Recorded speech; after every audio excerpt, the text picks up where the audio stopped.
Yes, and sixth graders at two local schools are camping on Palomar Mountain this week. For 60 years, it's been a tradition for San Diego School District sixth graders to come to Camp Palomar. This video was provided by the school district. Student campers spend 4 days and 3 nights learning about nature, the mountains, and how to get along with other people.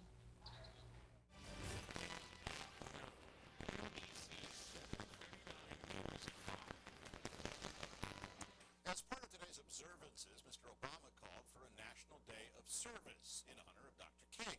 Volunteers throughout San Diego County took to the streets in response and took pledges to keep the spirit going on a year-round basis. We have a snapshot from Archie Cubas.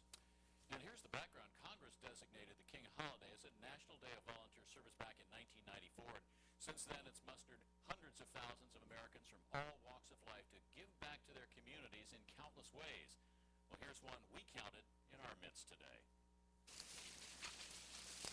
My daughter saw me looking at a flyer last night about this and wanted to come out, so here we are. How important is this? As important as getting the whole country involved with getting back on track, which overdue, I think. At a time when government at all levels is cash-strapped and desperate, if not demoralized, it seems to be up to we the people to take up peaceful arms in community service. In this case, grabber sticks and trash bags to clear a 16-block area of City Heights. Together we can make our city better and our nation better, and it takes us coming out on a day like today to really send that message loud and clear to President Obama as he goes in the office that the people are with him. And he was with the people at a shelter for homeless teenagers in Washington, D.C., climbing a ladder to take down curtains and painting an entire wall himself. That tone of volunteerism echoed off the bulkheads of the USS Midway Museum here in San Diego, where giving back was the spirit of a rally honoring military veterans. We don't have the luxury of not engaging volunteers in our community. I think that's going to be part of our solution, and that's what we need to do together. They're finding that task to be its own reward. It feels so good to give back to the community, and it starts sort of a cycle of I don't know, good well-being towards one another, which is really important. That's what we need right now. That's the spirit. Well, the City Heights cleanup was organized by the San Diego Imperial County's Labor Council, brought out dozens of volunteers, and if you would like to take part in community service going forward, check out our website, NBCSanDiego.com, and enter volunteer in the search box. Marty. This is 10 News Live at 5. Local elementary school students participated in a march today in honor of slain civil rights leader Dr. Martin Luther King Jr. Approximately 2,000 students from throughout the San Diego Unified School District met at Knox Elementary today in Lincoln Park. They marched for more than a mile around the community. The event started 32 years ago and is meant to help children learn about Dr. King's legacy. When you bring children of all backgrounds from different parts of the city, you bring kids from north of 8, south of 8, east of 8, and all those various directions. So this is inspiring for kids to get together and to just, be with one another, to learn from one another. Students also honored Monique Palmer, a 17-year-old high school student who was shot and killed in Valencia Park last month. The pictures, the stories, Well, Sean, we are at Fulton Elementary inside Mrs. Hoffman and Miss Herman's 6th grade class, and I have to ask the students, what did you guys think about the inauguration ceremony?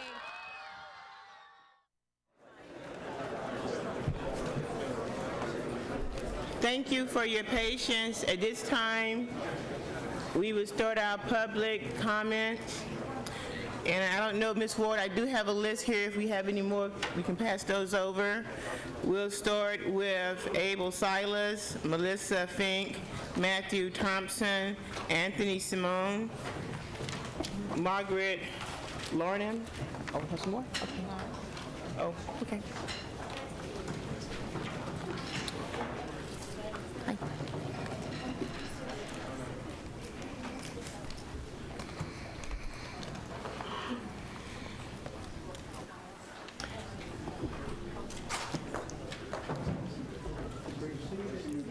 Yes. Thank you very much. Yes, sir. My name is Abel Silvis. I reside 2144 Balboa Avenue, San Diego. I'm here supporting the Old Town Program School. I sit on the San Diego Historical Resources Board, where we designate historical buildings, sites. And the number one site in San Diego is the Presidio. Presidio is the oldest site, the oldest European site of the west coast of the United States. It was founded in 1769. After our independence, we won our independence from Spain. We came down and built our community down in the valley of Mission Valley, which is now Old Town San Diego, which started the city of San Diego. By cutting the Old Town Program School, you're cutting every fourth grader in the city school district the knowledge of our history. Today, when we go up to the Presidio Park, people don't see the Presidio because it's under the ground. When people go to the Presidio Park, they think that that's the Mission. That's not the Mission. That's the Father Serra Museum. Old Town Program School is the only tour that takes children up there to that Presidio to educate them. State Park only stays within the State Park District and does not interpret the history of San Diego. I am a Native American. I'm Degano. I'm also a Spanish soldier, leather soldier. My great-great-great-grandpa came here in 1769 with Portolas expedition, married an Indian woman at the village of Kasai, and I guess you guys don't know what Kasai is. Kasai is the village, which is now known as Old Town. The Kasai means to dry it. My ancestors used to dry shellfish and lay it right there on the Presidio Hill in Old Town. That's why it's called the village of Kasai. The village of Kasai is probably the oldest recorded village site in the west coast of the United States. It was recorded in May 13th, July 1769, and it continued to be California's stronghold. In fact, at one time, it was the capital of California. So by eliminating Old Town Program School, we'll eliminate this history to all. Thank you. Thank you.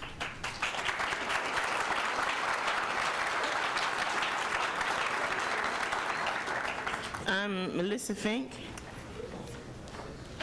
Good afternoon. My name is Melissa Fink. I reside at 9988 Kika Court, number 8816. And even though I live in San Diego, I work in Lake Elsinore Unified School District. I'm an educator up there. I teach high school English. I had the opportunity to go through the San Diego Unified School District, all through elementary school. I moved here when I was in 5th grade. And I just want to say that I think the Old Town program, I'm speaking on behalf of the Old Town program, I think losing that would be such a travesty to our children.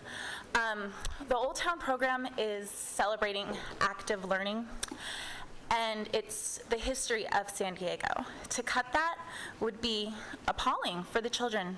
I mean, how would they know what their history of their city is? I highly believe, after having my experience teaching with my students myself, I believe in active learning, and I believe when you take the students to the actual location of where their history was, they benefit so much. I can't begin to tell you how much they benefit. It's so much better to actually see things rather than sitting there taking notes during class, watching slideshow. But when you're there, when you're in the field, you actually understand what your history is. And there is so much that Old Town has to offer. They have the parks, they have the missions, they have the town itself. And the people at the Old Town program do a phenomenal job taking these children out to the field and doing what they're supposed to do.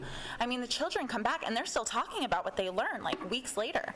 And I just remember that when I did this, it was a thrill for me. I had never been to Old Town, probably never would have gone to Old Town if it hadn't been for the program. I can honestly tell you.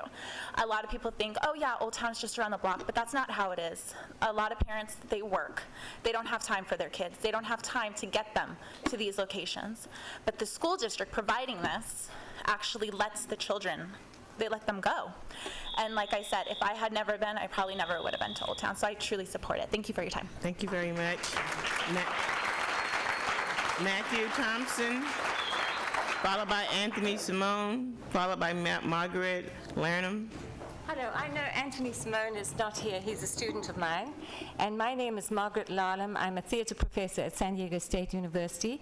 And I'm here to represent the university and also my collaboration with the Old Town program, which is now in its 5th year. I really am here to speak on my own behalf as a person who has grown roots in San Diego, and as on behalf of the children who are coming into the world today, and allowing them to continue to grow roots to belong to this community. I came here in 1987, and within a couple of weeks of arriving here, my son entered the 4th grade, the Old Town program. And very soon afterwards, we came down here to have supper, and I remember with amazement how he sort of dragged us around, kind of showing us the history of San Diego. At that time, I was very impressed with being an immigrant and learning about this place through the eyes of children, and that continues to this day. The children who come here and who come from all parts of the world find a link and find that they too have to belong and become responsible citizens. And what the Old Town program really does is articulate that complete symbiosis of family life, ancestry, history, and living. Because instead of it going to school, where sometimes is a tiresome experience, they come to a living week, which they remember forever. So what I've continued to do there is I do a show there every Friday with my students from San Diego State University, and we have a piece which reinforces and enriches the program's values. It reiterates the culture, the wash of cultures that have come here, the Kumeyaay, the Spanish, the American, and so on. It is one of the most proud achievements of my life. And I would really hope you would be able to continue the program. Thank you. Are you Matthew Thompson?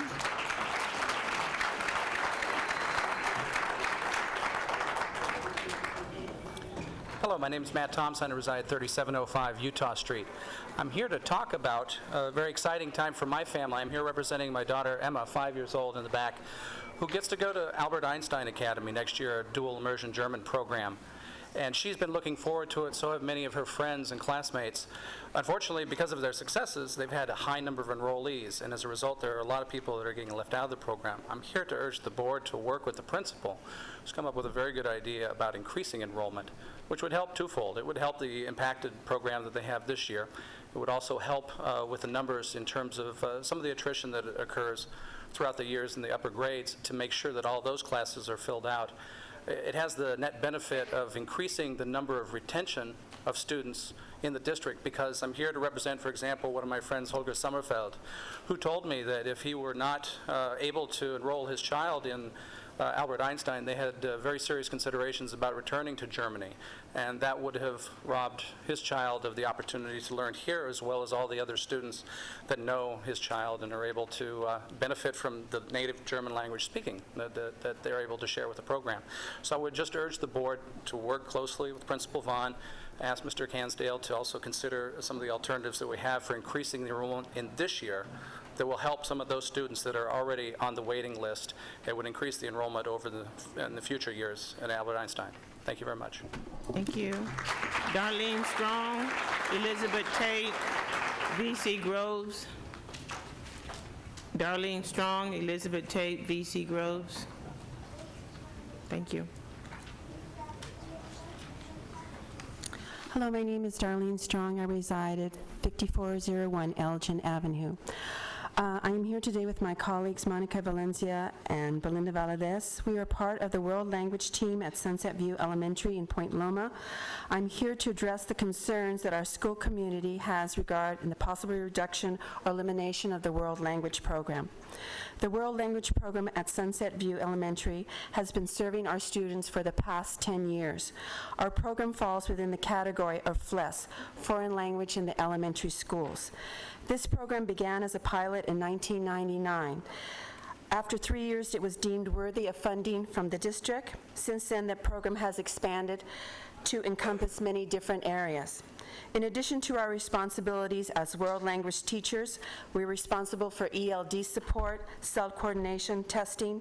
We serve as liaisons to the Spanish families and act as translators for parent conferences, IEPs, and ISTs. We also act as moderators of the Larzer Cesar Chavez Club in California. I would like to read a quote from the World Language Standards for City Schools. Learning a world language is a skill that must be developed over time. To enter early and to stay long is the key to language proficiency. It is the challenge and the opportunity which San Diego City Schools must make available to all its students. In preparing our students to live and work in an ever-expanding global society, it is imperative that they learn another language in order to compete. Students who complete the 5-year course of study at Sunset View leave with a solid foundation in the Spanish language, as well as the understanding and contributions of other cultures. We urge you to think of the future and preserve the few long-standing programs that have proven to be successful.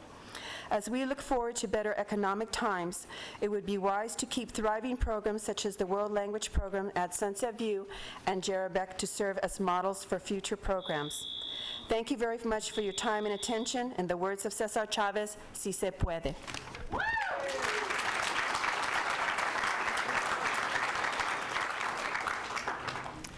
Good afternoon, Board. My name is Elizabeth Tate, and I am a parent and member of the City Heights community. I'm going to speak today on the vision of Hoover High School to expand their stadium. 10 years ago, a group of parents got together and decided they were no longer going to bus their children outside of their City Heights neighborhood to get a better education and athletic program. They met with the administration of Hoover High School and informed them that they were sending their children who exemplified exceptional athletic and academic abilities and goals were to ensure that their children got the most memorable high school experience and an opportunity to earn both an academic and athletic scholarships. And they did. Thus, the tradition and pride of Hoover High School and the community of City Heights was rekindled. These boys and girls participated in youth sports and excelled in high school sports and academics, with weekly headliners in the Union Tribune in the Tribune sports section. In light of all this greatness, there continues one disadvantage. The parents in the community of City Heights work just like the other parents in other communities. They get off work around the same time, between 4:30 and 6:30 p.m. However, Hoover High School does not have lights in their stadium for athletic competitions. Therefore, the students are forced to compete at 3 p.m. and the parents are at work, missing out on the support of their parents at this particular time. 10 years ago, we survived this dilemma because we got together and brought in as many people in the community as possible to have more parents on the home side as opposed to the visiting side. However, in 1935, lights were installed on the football field at Hoover High School and bleachers with a seating capacity of 5,000 members. The community pride and the great athleticism at Hoover High School was very prominent. The community day and then was supported by the community, and during the 1980s, I missed it. Thank you. Thank you.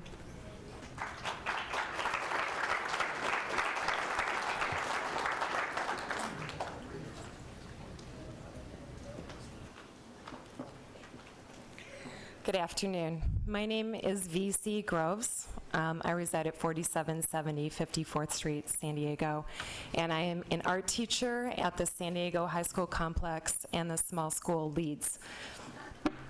I'm here to ask you to reinstate, if at all possible, part of the arts block grant funds that were taken back on Saturday. The arts are critical for our students. My students come to me at the high school level. Many of them have never held a paintbrush before. I find it insupportable that ninth graders have not had the chance to paint in elementary and middle school. And the students that I teach, because they're economically disadvantaged, they're all on free lunch, will probably not have that chance within their home environment. I think it's a real mistake and very short-sighted if we don't think about the arts in the long term. Several authors have written recently about the economic value of the arts. Much of what we do now in the U.S. is being shipped abroad because it can be done by other people more cheaply or be automated. Things that stay here within our country are often design-related and arts-related. I've given you an article on the importance of the arts economically. Another reason why they need to stay well supported in the schools is because of the impact they have on student test scores. I've given you a study that shows the relationship that there is between students in the arts and their higher achievement levels. Also, and maybe most importantly, is the impact they have on our students themselves.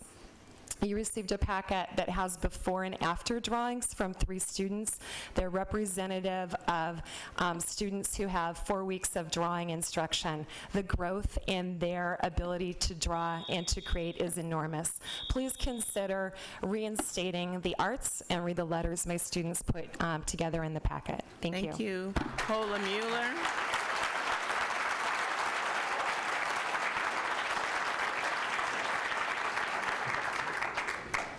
Hola Mueller, Layla Atkinson, Charles Spencer.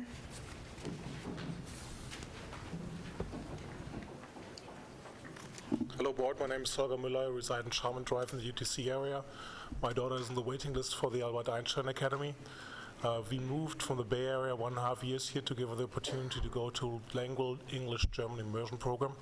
And it's very sad for us as a family to see that an area which really differentiates San Diego Union School District over the Bay Area, which often looks down to Southern California, if I may say it a joke, to have such a gem as a school which does both the International Baccalaureate program and does German-English immersion. So I plead for you to work with Principal Vaughn, like Matt Thompson said earlier, to expand the enrollment. As you might have seen recently on TV, our State Secretary gave as a sign to reset relations with Russia a red reset button. And you might know that there was a typo on that.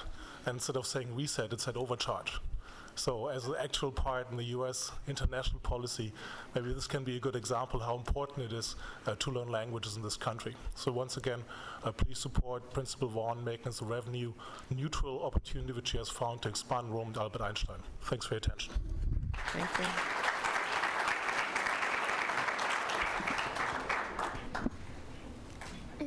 Hi, I'm Layla Atkinson. I'm a student at Madison High School.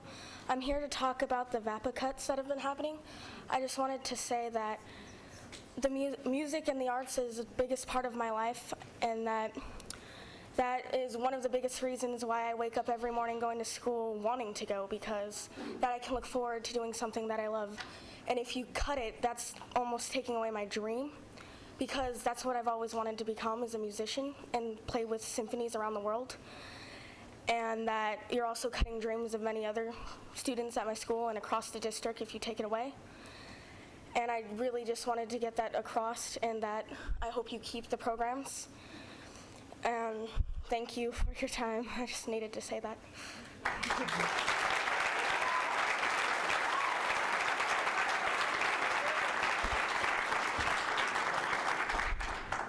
Hello, my name is Charles Spencer. I'm also a student at Madison High School. I'm actually a 6-year senior at Madison, and one big thing, band keep me going. If you cut VAPA, you're cutting a lot of dreams of a lot of different students around San Diego County. I got into it when I started 7th grade at Stanley Middle School, and I started playing tuba. And actually I brought my tuba that I play at Madison High School. It's actually broken right now, and we were supposed to get a new one. With the budget gone, I can't get a new tuba. I got to continue using the one that I duct taped on Saturday. So please reconsider your choice. Thank you. Thank you.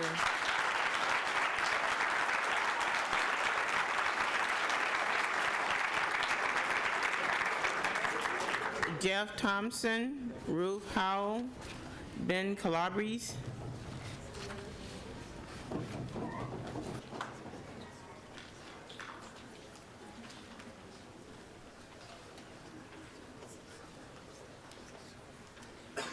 And Denise Lynn, and that will be it for this section of public comments. Hello, testing, okay. My name is Jeff Thompson, and I'm a sophomore at Sarah High School, and I reside in 5456 Mantua Court, San Diego. I want to address the VAPA cuts that you guys have brought up, and the thing, and the address to eliminate VAPA as a whole. like the girl from Madison said, but my personal belief is you're not cutting dreams, you're not cutting fantasies, you're not even cutting aspirations. You're cutting the lives of these students. I want to go into acting. I want to go into it, and I have the drive and determination as many as the 800 other students that are involved in VAPA. Theater doesn't teach to be or not to be. It doesn't teach Romeo and Juliet. It teaches social skills. It teaches history of the world even. It teaches English. It teaches the origins. It teaches philosophy even. Theater teaches the students to be critical and make the right decisions because of the universal truths that are involved in plays that we read about. Theater has fed the minds of Plato, Aristotle, which I think cutting VAPA as a whole would stop the Aristotles and Platos of our time. It's also fed comic geniuses like Robin Williams, if I'm pretty sure we're all familiar with. It's just like the history of San Diego. It teaches the history of the world, and theater isn't an elective. It's a necessity to kids who feel that way. Thank you very much.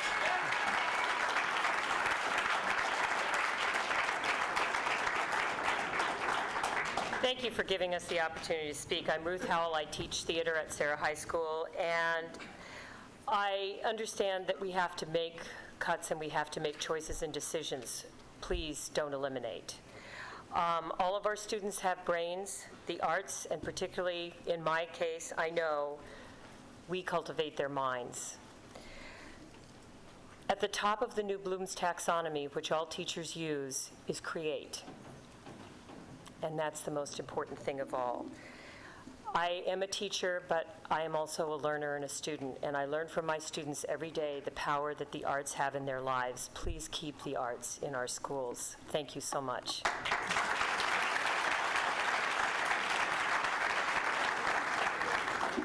Hello, my name is Ben Calabrese. I'm a senior at Sarah High School. I'd like to begin with a quote from your wall. All San Diego students will graduate with the skills, motivation, curiosity, and resilience to succeed in their choice of college and career in order to lead and participate in the society of tomorrow. I dream of being in the arts, and that is what has gotten me through high school. We cannot, as a society, let ourselves drift into only crunching numbers in our heads. It's all very important, but what makes us people is the character that we derive from our culture.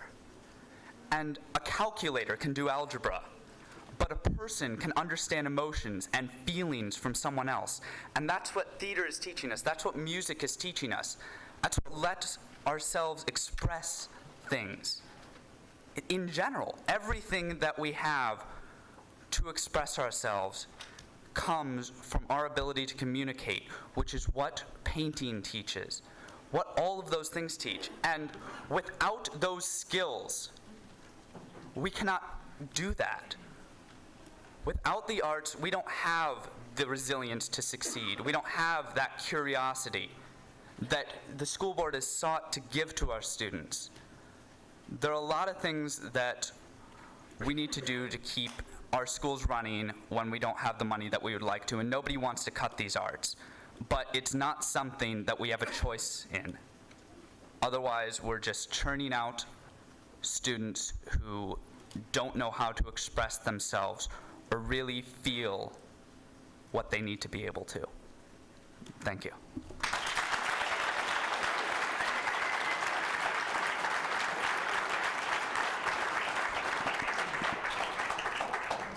Good evening, President Jackson and school board members. Here I am again. You saw me this afternoon to address you one more time with the new knowledge that our department is on the board for elimination. Made a few phone calls when I got back to the office and was trying to figure out how is this really going to impact. And I mentioned at the time that there may be legal ramifications because of this, and if this should happen, I hold in my hand here a contract between San Diego Unified School District and the University of California, Irvine, and the CPEC people that are, who awarded us about $836,000 to start the ITQ project, which is improved teacher quality by training K-2 teachers in dance, theater, and visual arts so that we can improve literacy scores. So when I asked them what is going to happen if our department is eliminated and I can no longer see this project through to its completion in 2 years, their response to me was the school district will have to refund the funding from which we spent in the last 2 years. That's going to, equate to several hundred thousands of dollars. I'm afraid that this is only the tip of the iceberg. I would really hate to see us jeopardize those grant opportunities that we get from the state. And by the way, we were the only arts grant that the state awarded. Everything else went to science and math. So it's critical that we complete our work. If our department is eliminated, we can't, and there's more money we're going to be spending, school board, to finish the projects. Thank you so much for listening.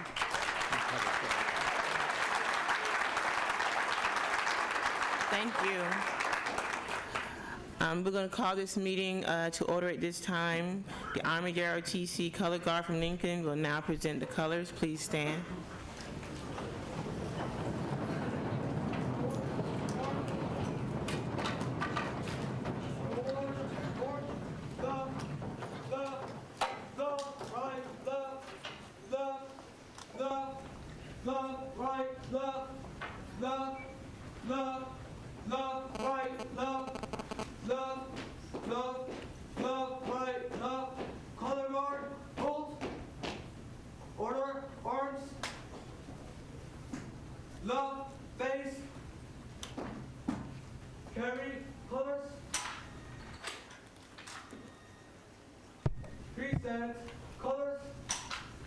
I pledge allegiance to the flag of the United States of America and to the republic for which it stands, one nation, under God, indivisible, with liberty and justice for all. Carry colors. Order, arms. Right, face. Forward, arms. Forward, march.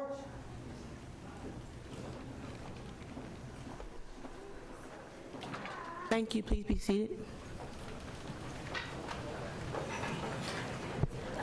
Good afternoon. I'm Sheila Jackson, President of the Board. I would like to welcome all present today and call the March 10, 2009 regular meeting to order with all board members present.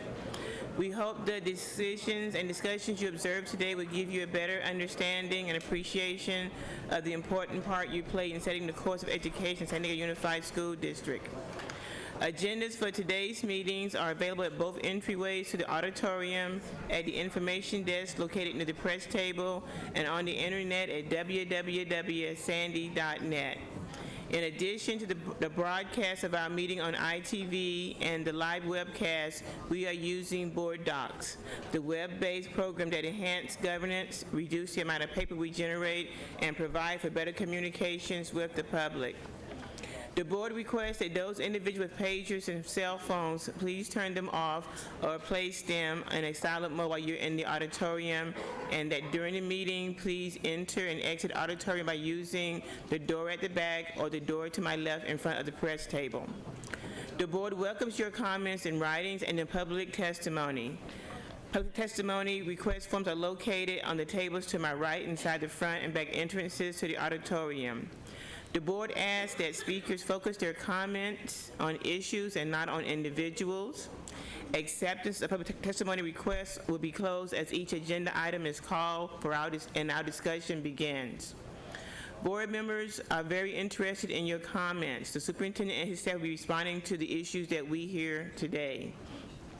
If you wish to address the board today and your name was not on the blue sheet and you have not already submitted a request for testimony, please complete the form and submit it to Ms. Ward. Speakers on agenda items will be called to speak during discussion of the agenda item. Agenda item testimony will be a maximum of 20 minutes per consent and/or action item, allowing for a maximum of 10 minutes per opposing viewpoints and a maximum of 3 minutes per speaker. No deferral time is allowed. Non-agenda items were heard at 5 p.m. and will be heard at the end of the meeting. Testimony is limited to a maximum of 15 minutes per item and 3 minutes per speaker. No deferral time is allowed. The board operates under Robert's Rules of Order, which confer upon the governing body and the item participation proceeding in a civil and courteous manner. At this time, would the AESB representatives please introduce themselves, tell us a little bit about yourself and what's going on at your schools, both academically and socially. Hi, my name is Lena Bien, and I'm from Crawford MVAS. What has been going on my campus is we just had our winter formal, and our sophomores are preparing for the CASI.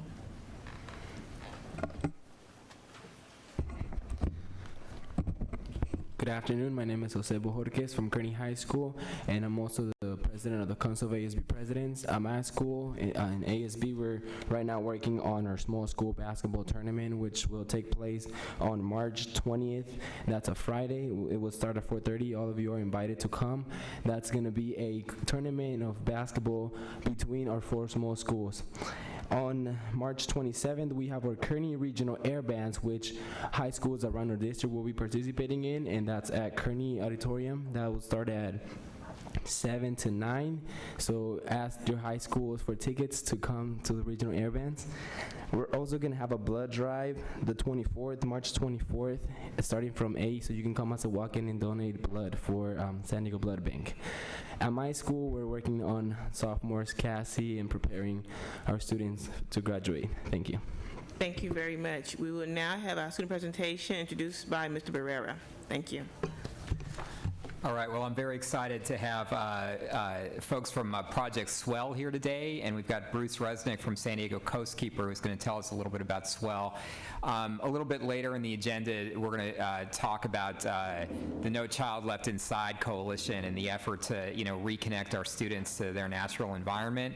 I think Project Swell is one of the most exciting efforts that we have going on, not just within our district, but throughout San Diego County, helping young people really recognize their responsibility to become stewards of our environment. So just real quickly, I'm going to introduce from Cherokee Point Elementary. If you guys could just raise your hand. Primo Gomez. All right, Primo. We got Stephen Winchell. Thanks, Stephen. Sarahi Aguilar. Thanks, Sarahi. And Lizbeth Alvarado. Thanks, Lizbeth. And great. And Bruce, if you could just tell us a little bit about Project Swell. Sure. President Jackson, school board members, and Superintendent Greer, thank you for this opportunity to speak. As Vice President Barrera mentioned, my name is Bruce Resnick. I'm the Executive Director of San Diego Coastkeeper. We're the largest environmental group in San Diego focused on coastal protection.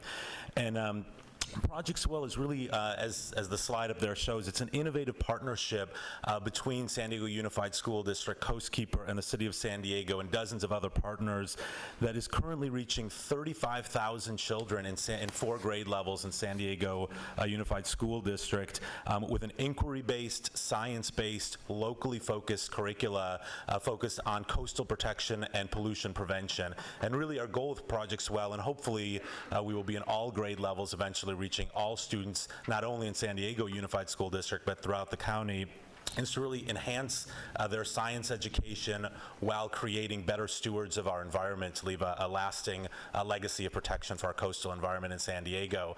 So we're thrilled to have these students from Cherokee Point Elementary and their teacher, Diana Dent, here to demonstrate one of the lesson plans from the 4th grade curricula that focuses on marine debris.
show you bags. 100,000 marine mammals. 100,000 marine mammals die every year from entanglement or ingestion.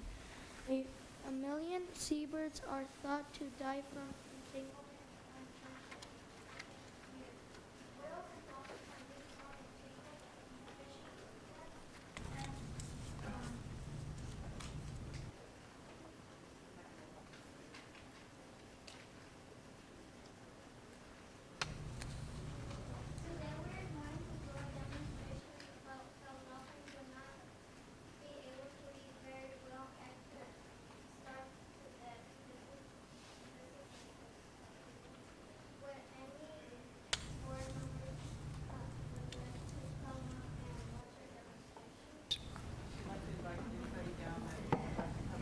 You guys all come up. No, he had it, but you got it.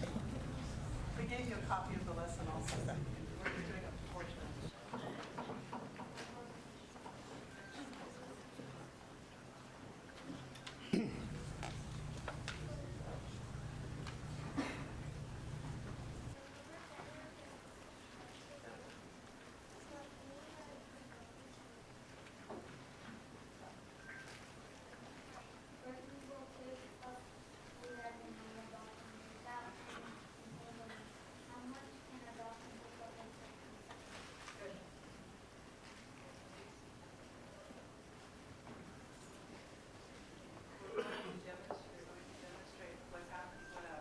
Rubber band or a plastic six-pack ring gets around the dolphin's nose, all right? Without your rubber band. So right now we're going to test for 15 seconds if a normal dolphin that is not entangled in debris. Okay, ready? Go.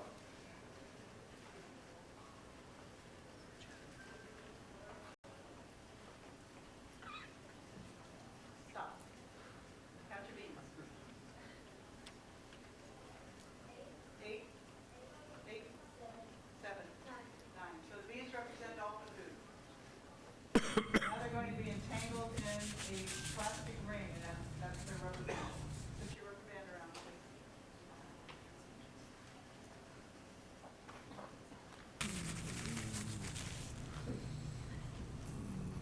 Okay, hold up your dolphin nose.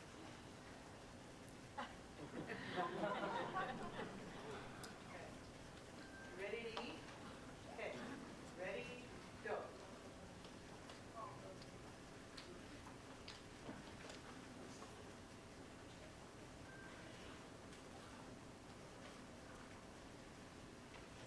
Stop.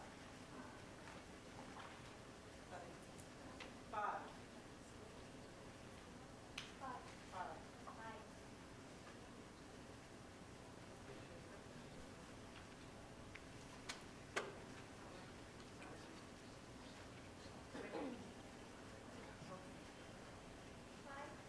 What can you guys... Technology. Batteries, they're always the same. So what can you conclude from this? What happens with dolphins? Prima? When they don't have to accept they can use them faster, but if technique is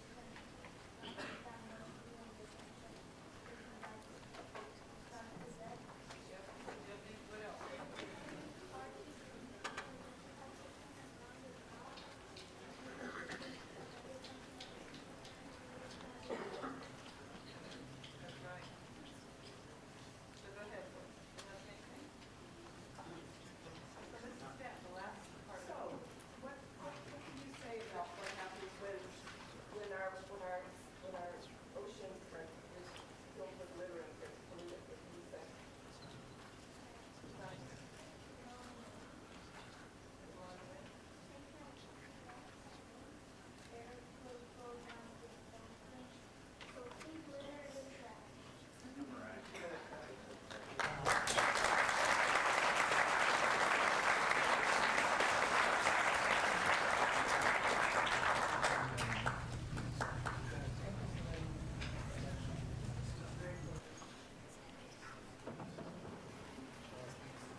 Thanks again from Cherokee Point. Thank you.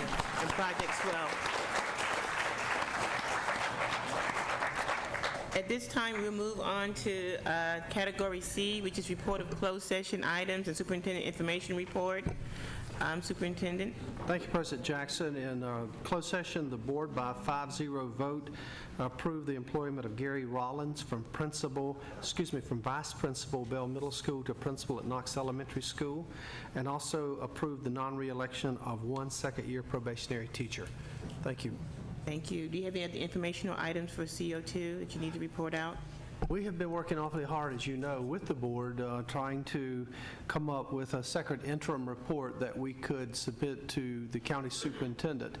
By law, each year, boards of education have to turn in a financial plan to the county superintendent that provides for making adjustments to the budget when necessary when you have a budget shortfall. And later in the meeting, you are going to be hearing more about that from staff.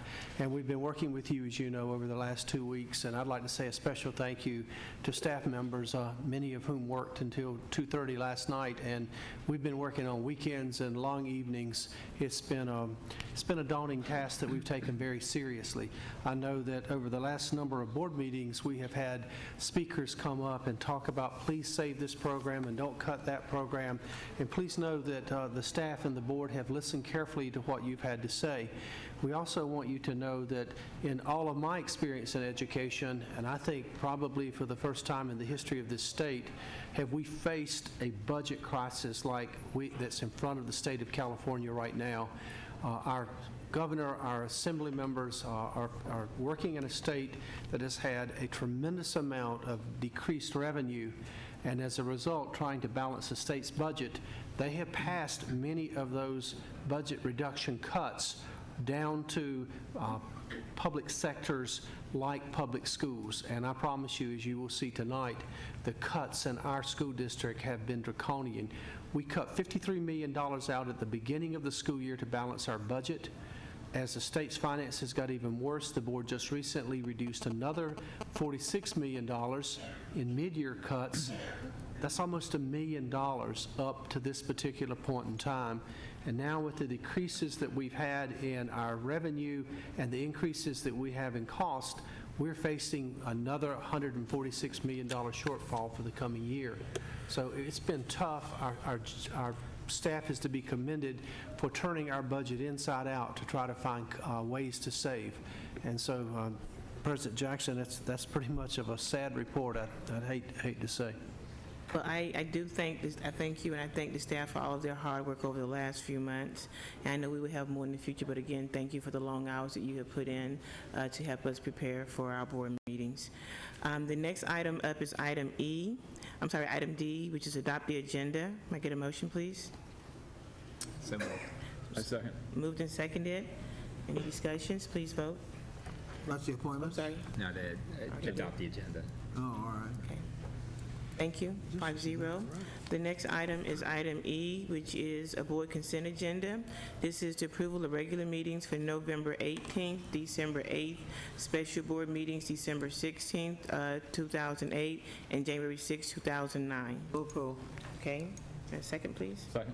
Okay. Please vote.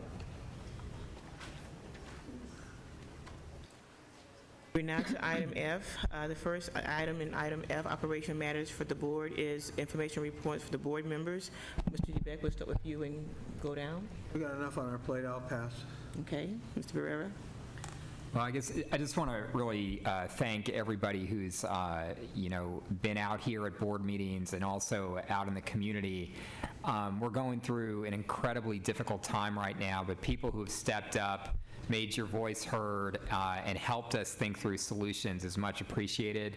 I especially want to point out the parents at Sherman Elementary School who came together with less than a day's notice on Friday evening. We had over 100 parents there, and we got into more details about categorical funds and unrestricted funds than I think any of us ever thought we'd be having a discussion about. But a real spirit of cooperation and unity in trying to make this work together. And so I just want to thank everybody that's here tonight and that's been participating in this challenge for all of us.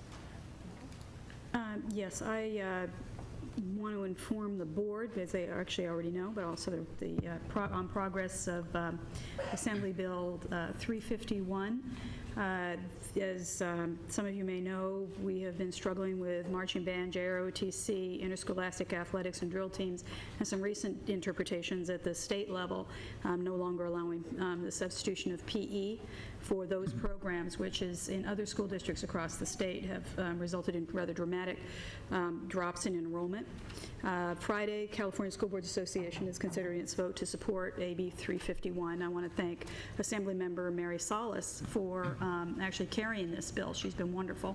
And hopefully CSBA will lend their support. Los Angeles Unified is meeting today.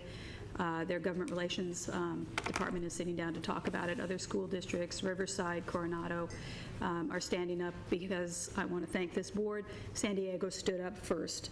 And Bernie Reinerson's office and our legislative person up in Sacramento, Monica Henestroza, have done just tremendous work on this, what seems like a very, very small thing, but it's actually means a lot to our kids and to their education, and also to local control for boards of education. So that is the update. It'll go to the Committee on Education, in front of the Committee on Education. I heard March 18th, but I think it's going to move to April 1st. And if you're interested, you can find more information at www.ab351.org. Thank you. Thank you. Well, I'd just like to report that I also appreciate the efforts of many people in the public and the community, both parents, students, and also other community members who have been speaking out in recent days and weeks. In the last 3 weeks, I've had meetings in Claremont and Mira Mesa and University City where parents and teachers have shown up and spoken about what they want for their schools in the long run, and also about the specifics of what's going on right now. I even met with a group on Sunday afternoon. It was a group of people who had worked for the election of President Obama and were following his call to reform public education and work on it. And they were coming up with lots of ideas ranging from school gardens and volunteering for that, and especially for mentoring programs, particularly in the middle schools, to really provide the direction and guidance that our kids need. So I think this is a really important time where we're all working together. I hope that we can really continue in this vein so that everybody, both the board, the superintendents, teachers, and the public, we all be united to face this crisis in public education in terms of letting the state know and letting the general public know that we are not going to tolerate this abuse of public education. Thank you. And thank you. Next, we will go ahead and move on to item FO2. This is a presentation of the Independent Citizens Oversight Committee, Financial Audits, 2008 Annual Report. Ms. Dorothy Leonard.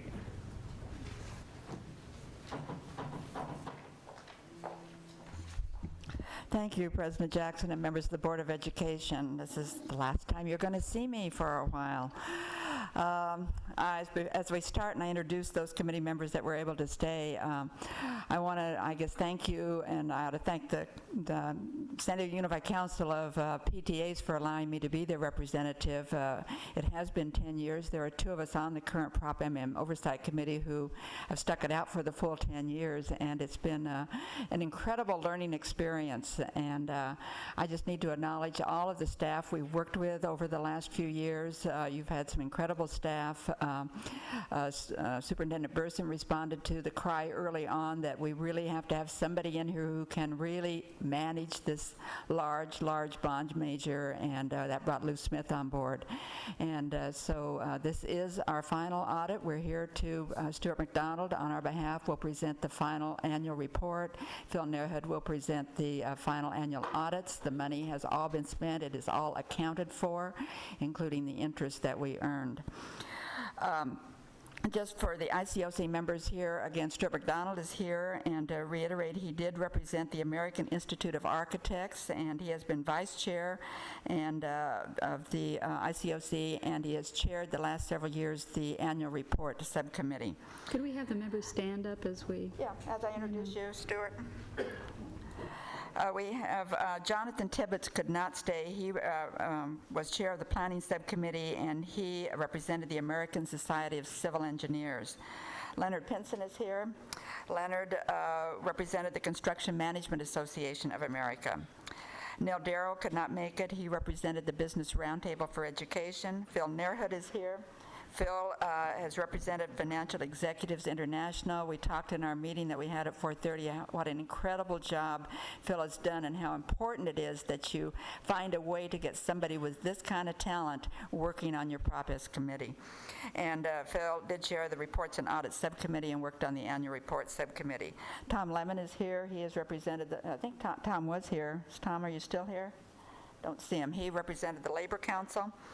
I again represented the Parent Teacher Association. Lonnie Lutar, who had to leave, she represented San Diego County Taxpayers Association.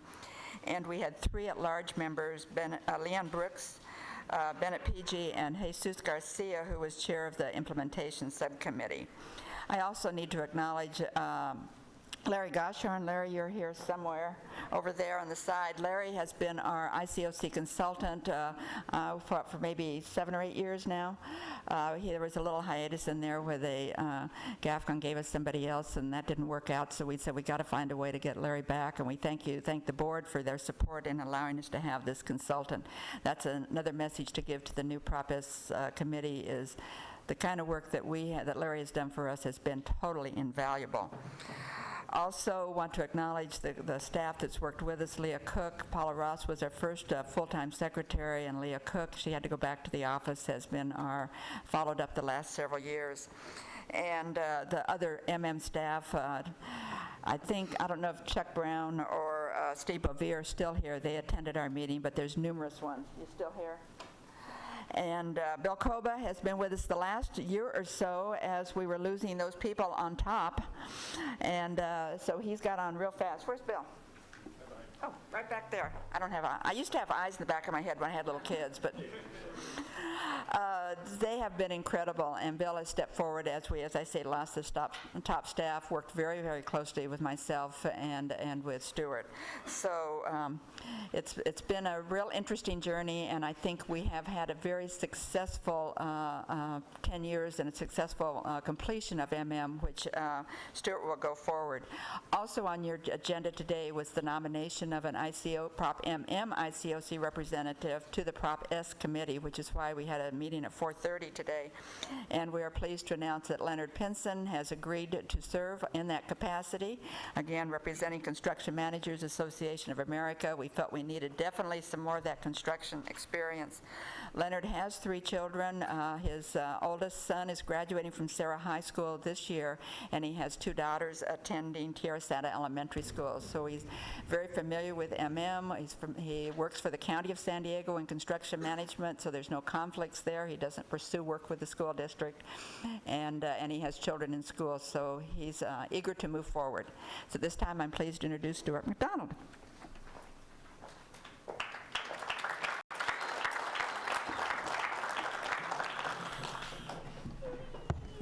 Good evening. Larry, if you could back up to the slide we had up there that showed, no, the other direction, that showed the current makeup of the ICOC members. Maybe we can't do it. I don't know. What I wanted to do is look again at those organizations, professional organizations that have appointed members to the Prop MM ICOC. And I'd like to leave that there for a minute and digress for a minute to go to the San Diego County Grand Jury of 2008 and 9, who investigated the performance of the school district with respect to Prop MM. And I'm just going to quickly do some quotes. Here they say, the conclusion reached by the grand jury is that Prop MM projects were exceptionally well managed, leading to a highly beneficial result for the school district. Now, what they say about the makeup of Prop MM is this. Many of the ICOC members had relevant experience in areas that were involved in MM projects. For instance, there were individuals with experience in architecture, construction, and education. This experience, plus a willingness to devote a substantial amount of time to the ICOC, enabled the ICOC to be highly effective in overseeing progress of MM. My point here is that I think we have great talent that has come in representing these, or appointed by and representing these organizations you see here. What are the lessons learned from this? I think that professional organizations who have interviewed and selected and appointing individuals with skills are needed to effectively oversee MM projects. Were there any skills missing? I think the ICOC thinks yes, an environmentalist would be somebody that would be a great addition. With the new makeup for Prop S, single S, ICOC, obviously a different format has been used in appointing members. There is hopefully a chance to get these skills involved in the oversight of Prop S, and that is if indeed the Prop S ICOC adopts the structure which we had in MM of subcommittees where the work is done. We have had lots of talented people who aren't members of the committee working on subcommittees.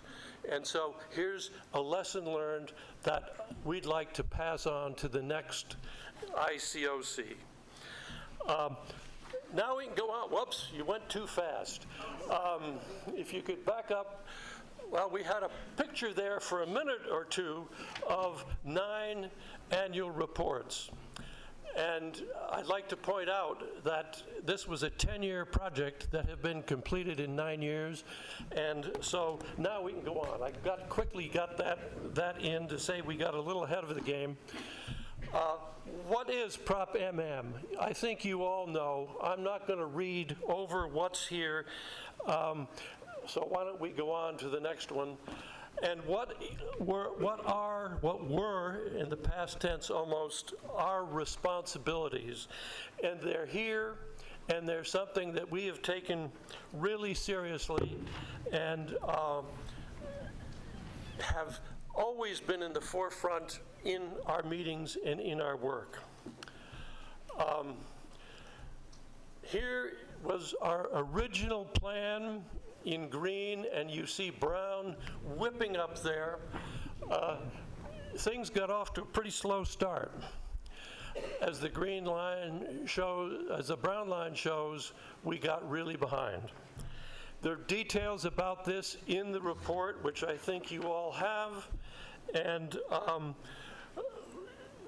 the ICOC, together with the staff, took action not only to get us caught up, but here in 2009, we finished what was a 10-year project in the 9 years and got everything done. So what are the lessons learned? And I think this is what we want to emphasize and pass on, the true independence. I mentioned that briefly, that 8 of the 11 members were appointed by professional organizations, not by the board. I think that the board's selection in the at-large members were brilliant. It really worked well, and I'm really wishing you well on this next ICOC. In addition, the next thing you see up there is an outside consultant. This was a key decision of an earlier board, a recommendation of the ICOC and the staff that we needed a consultant to provide technical expertise, perform project reviews, audits, and special investigations. And also, Larry, who was introduced to you before, has assisted in the publication of our annual reports. And I'd just like to reiterate, us in MM highly recommend Larry and Colby Technologies to Prop S ICOC.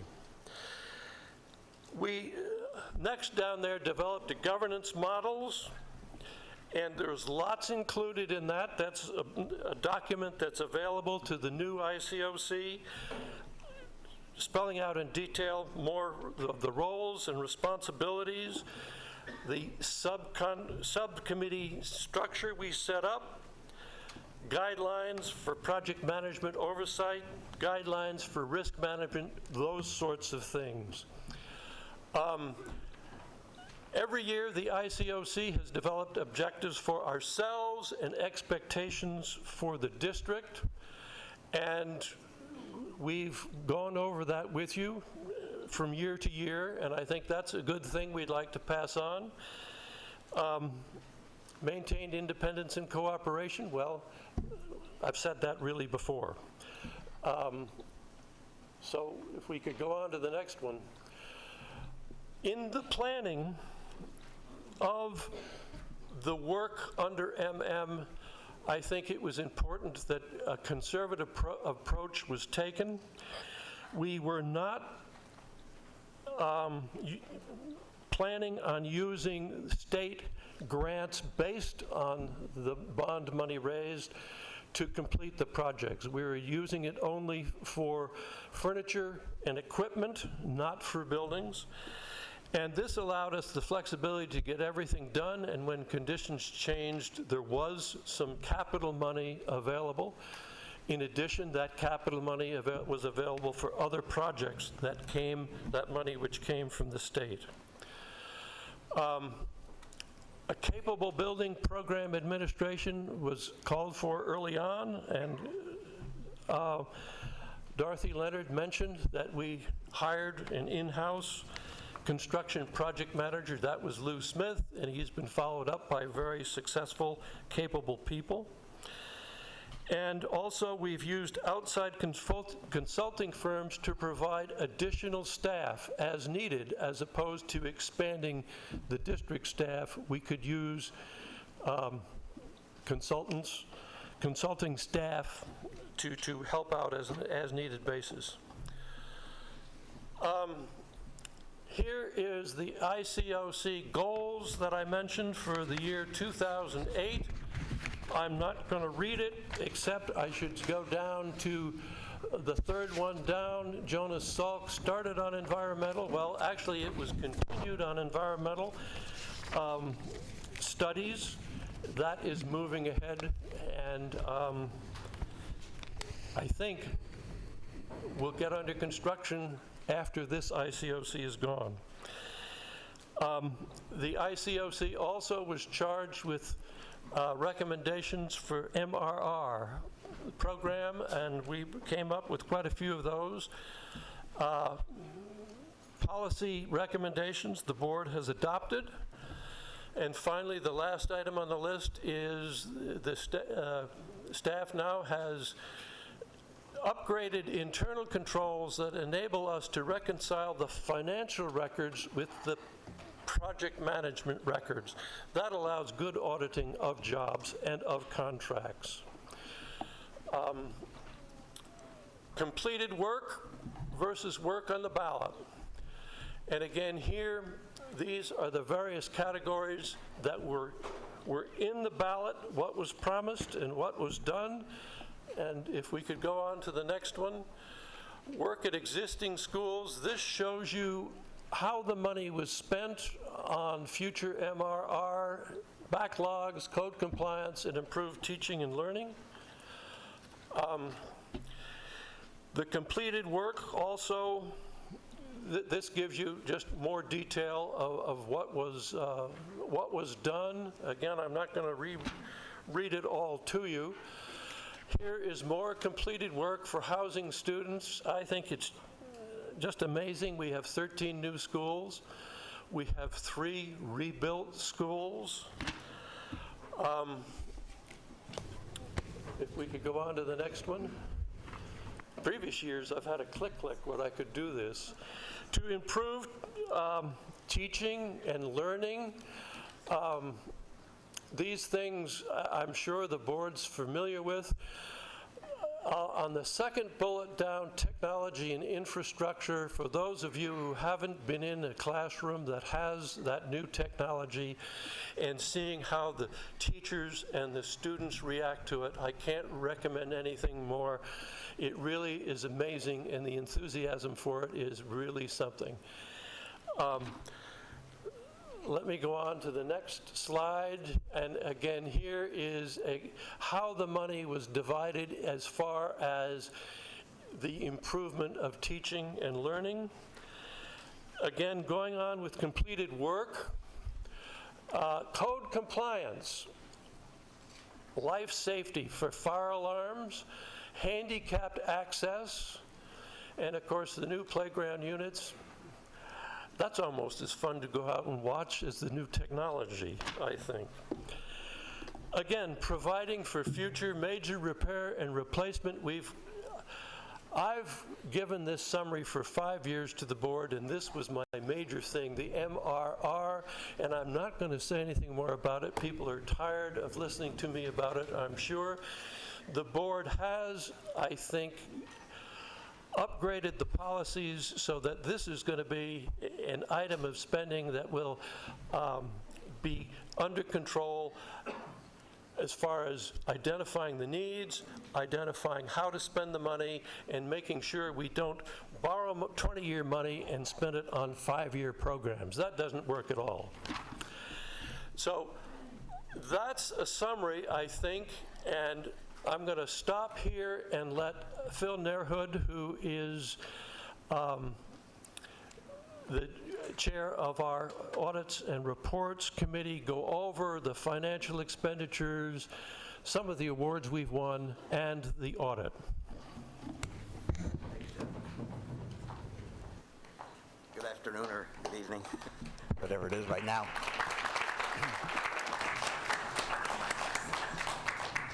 I'm here to talk about the financial aspects of Prop MM, and I'm happy to tell everyone here that the program turned out to be quite successful from a financial point of view.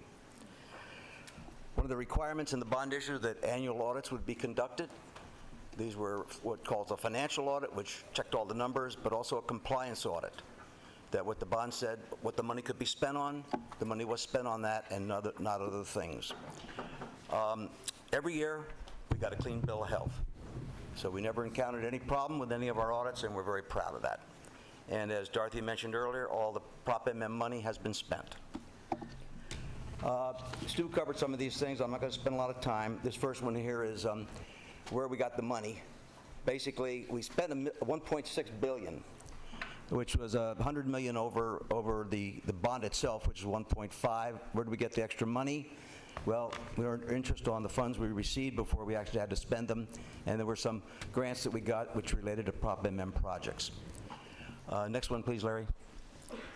So the expenditures were the same, $1.6 billion. And the main expenditure was in new schools. About 40% of the money was spent on new schools. Now, why did we go over $100 million? Principally in the area of new schools. What happened during these 10 years, land costs rose exorbitantly. The world economy was booming. Steel, concrete, drywall, everything was rising. Bids, contractors had plenty of work, so they didn't have to fine-tune their costs to get business. So all those drove up the costs. But we accomplished the objective, basically, which what the bond issue asked us to do. And we came in, the expenditures equal the revenues, and what more do you want? Now, so this is our final annual report. I want to, from a financial point of view, I think the most salient statistic is the following. When this program started, to pay off the debt, the taxpayer was being charged $95 per $100,000 of value. So if you had a $200,000 assessed value on a home or a condo, you were paying $190 a year to fund or to repay the debt of Prop MM. Today, that $95 has dropped to $61. That's a 35% decline for the taxpayer. Same thing, same $200,000 of assessed value. It's only $120 today instead of $190. Now, what caused this to happen? Well, of course, property values went crazy, and interest rates dropped over this period. So we got the tremendous benefit of lower interest costs And there's where the school district came in and really helped out. They refinanced a lot of the issues, and we saved $82 million of interest costs by refinancing the debt. And that's a saving in every pocket of every taxpayer here. So, and here are just a couple quick numbers, how assessed valuation was going. We had years going up 13%, 11%, 9%. Now, the tax bills that just came out for 2008-09 is 5%. And the projection for the next year, which is going to be 09 and 010, is just going to be 2%. So even if the evaluation only goes up 2% because of what's happening currently, this may raise the rate only to $63 instead of $61. And if you even get more pessimistic, I look at the numbers here, and I don't think we'll ever get near $70. So this has turned out quite successful, and the debt service will be paid on time, I think even a year early. So we have saved a lot of money from the taxpayers, from what was first foreseen, $95 per 100,000 of value, and today it's $61. So from a financial point of view, I think this was a great success. Larry, we had some awards, right? I'm not going to go through them here. There are 9 awards. We got 2 Golden Watchdog Awards from the Taxpayers Association. And these are 4 of them up here, and then there's another chart, Larry. And so anyway, over the program, we got nine awards to the success of the program. So we all enjoyed working on the Prop MM. It was a challenge. We had great leadership, and we wish Prop S has the same success. Thank you very much.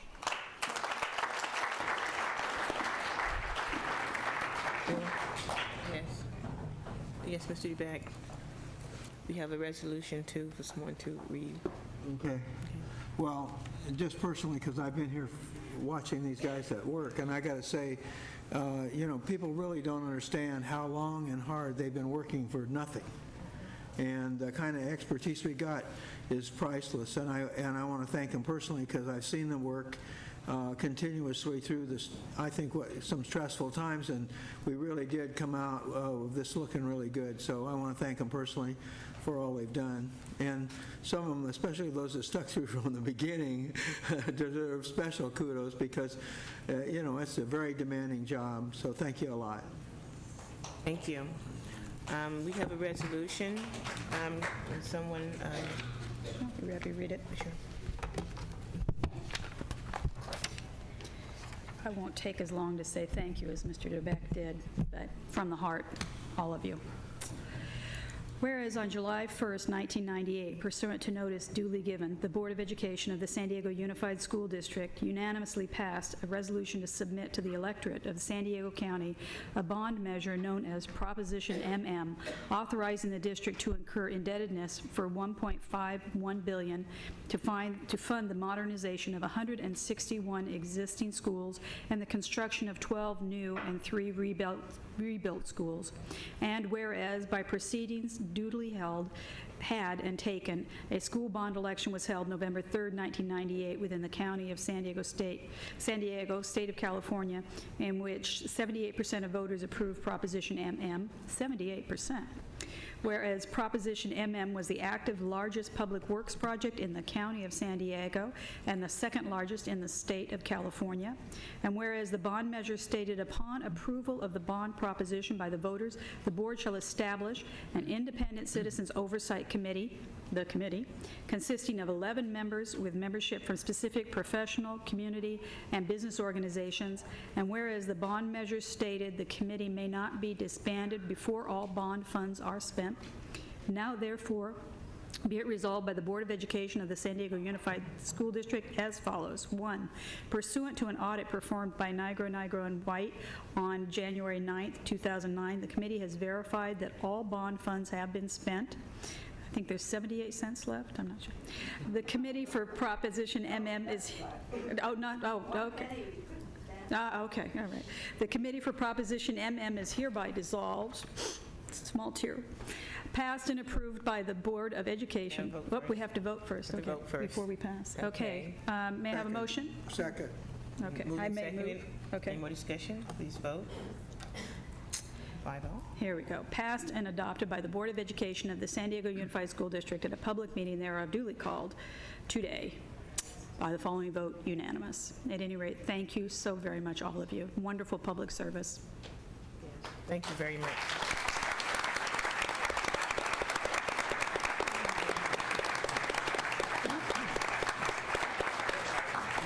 Now go home and take a nap. Again, thank you. The next item on the agenda is item F03. This is Dr. Evans, moratorium on district testing. Thank you, President Jackson. One of the things while we're going through bad economic times, major budget crisis in the district, is that life goes on in the San Diego School District. Our teachers and our kids are working very hard. I was just at the Alcott Elementary and Holmes Elementary last week for the Read Across America Day, where they're reading Dr. Seuss books and other books. And I was very amazed and impressed by the teachers, the principals, and also the parents who were volunteering in the schools. One of my concerns has been in the schools has been the testing mania that has developed in this country. And particularly with No Child Left Behind and other programs, there have been very, very high stakes tests to the point where many teachers are on a test, teach, test mode, where there's almost not time for instruction because of all of the testing that needs to be done. Now, I very strongly support accountability, and we definitely do need to measure results. A lot of these standardized tests are not producing the results that we want. I talked with teachers after the first month or two of school who were very exhausted and also very frustrated. They weren't able to get into a lot of their lesson plans because they had to do so many tests. Now, the reality is, due to laws, we do have to perform a lot of tests as mandated by the federal government. We have to perform other tests as mandated by the state government. But we also have a problem that we also, within the district, have been mandating a lot of tests too, which has really added to that load. And as a psychologist, I know what in terms with kids I've worked with in my office, I know what the effect of some of these tests is. I meet with kids who have become very anxious due to the testing, which is relayed to them through the anxiety of the teacher who is concerned about the test scores, and then the parents who are concerned about the performance of their child. The purpose of testing really is to evaluate how a child is doing and then to figure out how to better improve instruction for that child, rather than just simply rate schools and collect data. And that's part of the purpose that we have, I think, moved beyond in many ways. So what I'm going to propose today is a moratorium on tests required by the district, which would really be, in military terms, would be like a stand down. We stop doing it and we evaluate and review what's going on, have the parents, teachers, administrators, principals work together and decide what is best for the kids and what is the best testing program. What I am not proposing is that any tests that teachers are seeing are very useful and helpful in their instruction, that they be stopped. Because I have met with teachers at schools, for example, where at one grade level they said that the test was very useful in their instruction. At other grade levels, they said that it was not. So we are not talking about the elimination of any tests. We are simply talking about a moratorium on requiring or mandating tests from the district while we review all of this. So I'm going to make a motion in that regard. I don't know if there were was there any public comments on this before I go on? You can make the motion and then comments happen. Okay. The motion that I am making is that we place a moratorium on district mandated tests, and we use the rest of the time this year to carefully evaluate with teachers, principals, and everybody in the administration working very closely together to decide what is the best and most useful testing program for this district. Point of information. Yes. I mean, I know we're going to hear on it, but does that mean that there will not be any further tests until the study is completed? Is that your intent? My intent is to put the moratorium on the testing this year and to use that time during the rest of this year to plan for next year. Okay, so then basically, if we pass this, the decision will be that there will be no more tests other than the state and federal mandated tests done in classrooms. They will not be required for the remainder of this year under the motion that I'm Okay, proposing. so then it would be an option for the teacher or an option for the school, or how do we want to implement that? It would be the option of the teacher. If the teacher was finding it useful and beneficial to their instruction, the required tests by the state, again, and federal government obviously are not affected. I know that. Okay. Well, I'm just stating that for general knowledge. Okay. Thank you. Okay. Is there a second to the motion? Yeah, second. Okay, it's been moved and seconded. We have 4 public speakers on this item. Joe Frescatori, I hope that's correct, Sharon Johnson, and Michelle Bickers Hackley, and Bruce McGeer.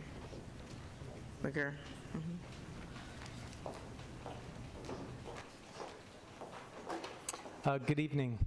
My name is Joe Frescator, and I live at 3879 Capitol Street in La Mesa.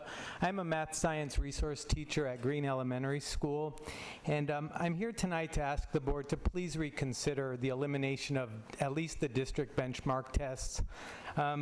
They are really a valuable formative assessment tool, and I do agree that they should be an evaluative tool to see where we are with students, to see where our instruction needs to go. The benchmark assessments truly do drive our instruction. We use them formatively, not summatively, so we do really act upon them. They're the basis of our PLC work that we do at our site.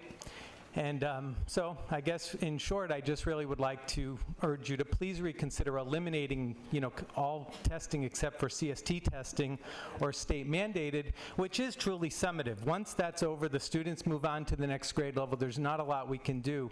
With at least the district benchmarks, which are prepared, and we're ready for the next one in a couple of weeks for math, they're truly a valuable tool that teachers really use. We look at the data, we review, they just drive our instruction totally, and just feel like they're very valuable. So please reconsider the complete elimination of them. Thank you. Thank you.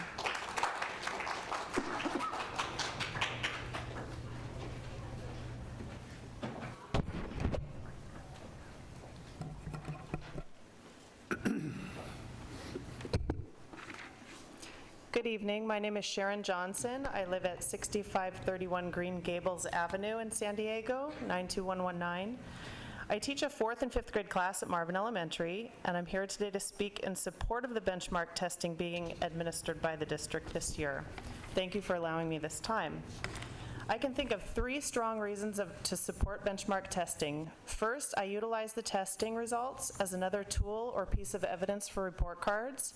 It was so useful and powerful at the first parent conferences this year to be able to show the parents the exact kinds of questions that their child had trouble with. It's one thing to say to a parent, your child struggles with algebra and functions.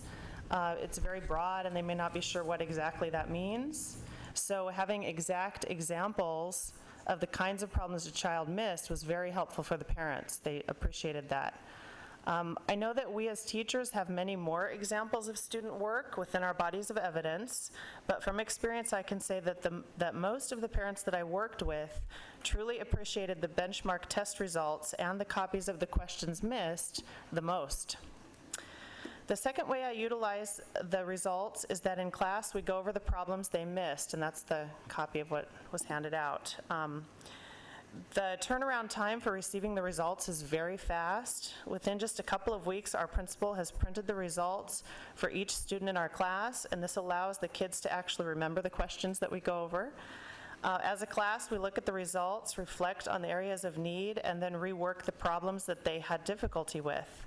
The students appreciate reworking the problems that they missed because they don't like to be wrong, and they want to know how to do them for the next time. Being able to pinpoint particular problems saves the kids from lots of rote practice in areas that they have already proven proficiency. They really don't like that. Last, I appreciate the benchmark tests because they provide an immediate feedback on how the kids are doing. They allow teachers to go back and reflect on both their practice as well as on individual students' needs. The results provide an ongoing assessment throughout the year, and teachers can remedy mistakes and give the students a better chance for success the next time. Because we don't receive the results from the May STAR testing, April or May, until the following school year, they are not as useful for me as a teacher. I can no longer remedy mistakes made by those students because they are no longer mine or in my class. As much as those results do allow me to reflect on my practice as a teacher, I feel badly that I can't work with those same students on their areas of need. Please keep some sort of benchmark testing for next year and the rest of this year. They have really been a wonderful learning tool in my classroom this year. Thank you.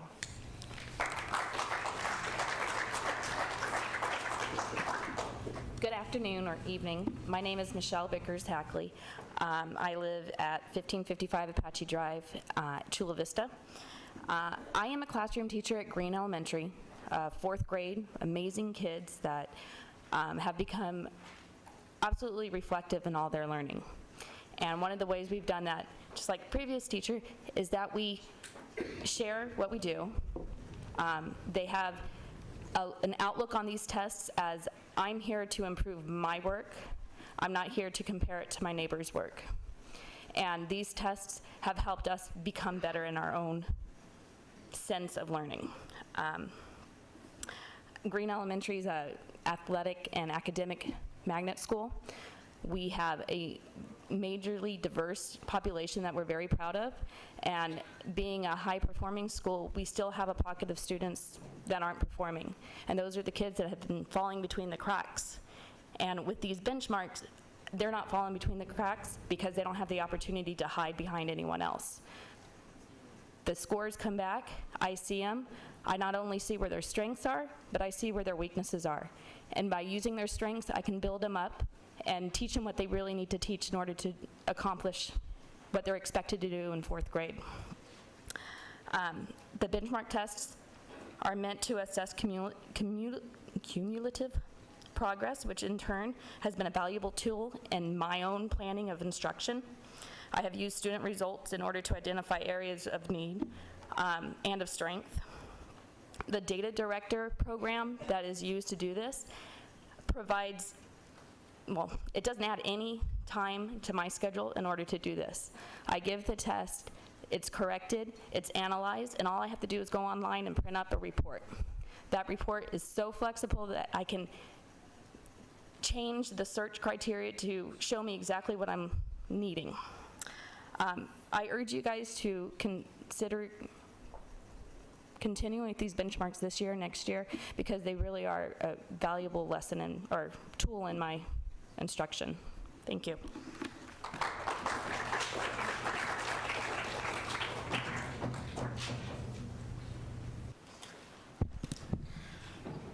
Good evening, President Jackson, Dr. Greer, members of the board. My name is Bruce McGurr, principal at Grant School and president of the Administrators Association. I don't claim to speak for every principal, but I've heard from a majority of the elementary and K-8 principals, and not one supports a moratorium on district assessments. Formative assessments, such as the cumulative benchmark exams for math and English language arts, are necessary to guide and inform classroom instruction. District assessments cannot and should not replace informal teacher assessments such as reading conference notes, student work samples, observations. But district assessments and Data Director enable teachers to disaggregate data very quickly in a variety of formats. District data validates instruction as well as identifies concepts that need to be retaught. Disaggregated district data is necessary for disaggregated instruction. Insufficient data can lead to unnecessary reteaching, which bores students. Insufficient data can also lead to frustration when instruction outpaces student learning. Both practices reduce student motivation, which lowers student performance. I strongly urge the members of the board to solicit input from teachers and principals to review and refine district assessments, but not to suspend them. Thank you. Thank you. Board member comments, I will start, and Can I make Dr. one clarification? Oh, sure. Okay. I just wanted to clarify, and I take responsibility in terms of the naming and double negatives and so forth when it's talking about moratorium on district testing. What we're talking about is a moratorium on the requirement that teachers administer these currently district mandated tests. There was never a suggestion to eliminate these tests or to not allow teachers to use them, but rather for teachers to use their discretion in terms of whether it was helpful, as is the case in many of the ones that we heard today. It is very helpful to them. So, and there's no suggestion any way to take away from that. It's simply to not have a one-size-fits-all, that everyone be required to perform these tests. Thank you. Okay. You were going to, no, that's all Yes, right. thank you. Okay, Superintendent, I do believe that earlier this year, we had asked that a committee be formed to review the testing in the district from a plan for next year. Has that, can you give us a status report on that? Be glad to. That committee has been formed. Dr. Morris is working with them. We're taking a very close look at testing. I personally believe in formative assessment. You all know that. I think, as I thought Bruce did a very good job communicating what I hear from our principals and from the vast majority of the teachers I talk to. The issue with our teachers is they want to make sure if we do formative assessment that we can find a way to utilize technology to make this a less burdensome experience for them. What worries me sometimes is when you put moratoriums and give people options, the people that will take the options may be the ones who need to be doing this the most. I just want our kids to have an opportunity to learn as explained by these teachers. But Chuck is, answer your question directly, Chuck is working with the committee. Chuck, you might want to step up and just give the board a quick overview of where you are and what we're looking at, and share with them the thoughts. I'll be frank with you. I believe if we want to move this school district forward academically, and I sent you the report from the Brookings Foundation that said from 2000 to 2007, this district is in the bottom 4 in the large 37 school districts in this country in making progress in closing the gap between our students' performance and just the state average. I believe formative assessment has to be an integral part. And if you look at the districts that ranked in the top 4, they have the strongest formative assessment programs of anyone in that entire district. To me, formative assessment is about teaching, assessing, reteaching when necessary before you move on. It's a part of the learning process. It is not a job. It's not something that ought to be burdensome, and we ought to be able to work with Darrell and Chuck and others to have a technology program that will help us do this so that it doesn't burden your elementary teachers. And just very quickly, I will state at the very beginning of this year, there was some miscommunication, I think, on some tests that were either required and actually not required, but I'll just let you know that. So I think our teachers did, at the beginning of this year, have some justification for being overwhelmed. I will tell you, we're already in the process of looking at least one program. We're beginning to explore some others that basically takes our assessment diagnostics online so that students can go on and do that, but it also becomes part of the classroom that does not take away from instruction. And when we get into the programs, we'll begin to tell you more about that. But we are in the process of looking at that. We're setting up some things in the next 2 weeks to actually introduce our teachers and principals to some new ideas in terms of how we do this. Just one more question from me.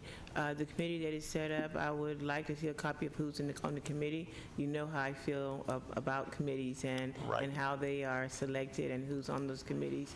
So I'd like to have a copy of who's on it and when they're meeting. Thank you.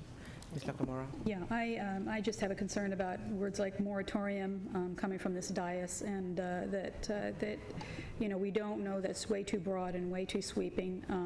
I think this has been an evolving process. We've already asked for the committee to submit the report in good faith and take an honest look at this, but I do think the formative assessment, I was very struck particularly by the teacher who said, we get this back and I can actually impact the teaching of, my students that year. That to me is very important. But I also want to talk about the importance of just simply having that information for the district as we go forward trying to make arguments. Getting back to this piece of legislation we have up in Sacramento right now on AB 351, it was the FitnessGram test that we did, where we looked at marching band, JROTC, and PE that was assessed. And when we say words like moratorium on district testing, are we saying they don't have to do the FitnessGram tests anymore either? Is that a state test or not? So I don't think that we really know what it is that we are assessing here, and or I think we should let the staff do what the staff is hired to do, and with the committee's help, make the right decision. And just for your information, there's actually, and Karen, correct me if I'm wrong, there's only actually one more benchmark that is required, with the exception of some of the year-round schools. So we basically have almost finished all of the district testing that would take place. Anyone else? Yeah. Mr. Ebeck? Well, it's really interesting. If this was such a hot item, I've never heard of a group of teachers who wouldn't speak up if they felt they were put upon, and all the testimony was in favor of it. Nobody was against it. So, and my reaction is, there's always this argument about too much of anything. But you know what, I think knowing about your kids, there's never a time when you don't know enough about the kids and how they're doing in your class. Now, I would imagine and I did teach, that if I had somebody prepare a test for me that was a benchmark-related test, that the first thing I'd give up is some of my self-made tests, because those may not be as good as the ones that are coming on a basis from a well-prepared test constructor. So it seems strange to me that a group would be against professionally prepared tests, but never were against their own testing. And I admit, when I made up my tests, some of them could have been better. And having somebody prepare them in a way that relates to the standards seems to me like the first one I'd give up are the ones I made, not the ones that were based on standards. So I'm surprised. And some of these people that came to testify were saying, well, they use these for their own report cards. Well, why not? They're based on standards. And so, how do you know whether your tests are based on standard? You don't. So you're better off using some that are kind of commonly prepared with some kind of, I'll call it collaborative planning that would give you a test that is more useful in instruction. Nobody says, I know the fear, somebody saying, oh, well, they'll use it against me because if I don't do well, somebody will grab it and wave it in my face. But on the other hand, if I was a teacher that somebody was criticizing, the first thing I do is whip out how well I was doing in these assessment tests. So there's two sides to all of this. But for me, I think it's silly to moratorium on these tests, because I think they had sufficient input in the first place. There's probably going to be a review. We need to talk about testing in a bigger line than just this. If you want to get into it, we might say, well, maybe there's some of these state tests that we're mandating that we don't want to give because we don't get the results at any time of any use to us at all. And it's perfect. Give them a test in March and don't hear about it until August. Big deal. That sure helps a lot when you're teaching a classroom. So, no, I think I'm going to vote no on this motion. Any more Boyd comments? Okay. I do acknowledge what you're saying about the people who showed up and who is speaking up about this. My concern is in terms of a review of this by the administration, by the superintendent and so forth, is that the input, what's really important to me, and I'm not making an opinion on which type of test there should or should not be, but that there be a lot of input from the frontline teachers who are in the classroom every day doing this and knowing what is useful and is not useful, because we can sit at the top and come up with great ideas and new kinds of tests and so forth. And obviously at the beginning of this year there were a lot of problems in the implementation of this, and I would assume that a lot of that had to do with not having had a lot of frontline teachers involved in the first process when it was laid out. I don't know if that's the case. That's, quite frankly, that's not the case at all. Okay. And we have been working, we've worked extremely hard, and we got work to do. But we've worked extremely hard during the last year to be inclusive. And where this idea comes that this staff is not inclusive just boggles my mind. We involve teachers. You've heard the president of the Principal Association stand up here and talk about how we've also involved the principals. And you can see our staffing group is about jumping up and down out there. So I don't want to get too emotional, but I'm kind of defending them a little bit. But we do, and we are going to continue to involve mainline teachers and teachers across this district. That's one of the reasons I think as we do new stuff, we could do a better job in piloting some of it and learning from it versus just maybe diving off the end of the jumping board head first into everything. And I think if we did that a little more, maybe we could work out some of those bugs before we implemented it district-wide. So we're going to try to slow down a little bit on how we do this, but I promise you, we will involve teachers across the spectrum in whatever it is we decide to do. And before we move forward with it, we'll also bring it back to this board for a demonstration by that group of teachers where you can see any changes that we're recommending. Because I know you're keenly interested in this, and rightfully so. Well, and I guess I just respond, there's something going on, and I'm not sure what it is, with the communication, because when I go out and talk to lots of different groups of teachers, I hear this pretty often, and I take you at your word, too, in terms of that's what you hear from teachers. So I'm not sure what the difference is. I don't know where the difference is. I hear it from some teachers. I hear it from some teachers also, the same thing. I heard more of it probably the first month, 2 months of school, right after the first interim or the first benchmark. I heard more of it then as I think the staff worked some of the bugs out. I'm not saying it's still perfect. You heard me say there's a lot of work to do. No more discussion, please vote. That fails 3-2. Next item, Dr. Evans, is the bus scheduling time adjustments. Okay. I just wanted to comment briefly on the bus situation. I think part of the problem in this district is, for a long time, has been that a case of the tail wagging the dog, that so many decisions about how schools are run and bell times and so forth are run by the buses. I know personally when my sons were in high school, it didn't make a lot of sense to me that high school was starting at 7:30 in the morning when teenagers' biological clocks are not really in line with that type of schedule. And speaking of testing, I actually believe that some test scores would go up if the schools, if the students were actually awake at the time that school starts. Nevertheless, I'm bringing this up as a topic that we need to begin investigating in terms of how we can do this in this district. We're also in a very tight budget crunch right now.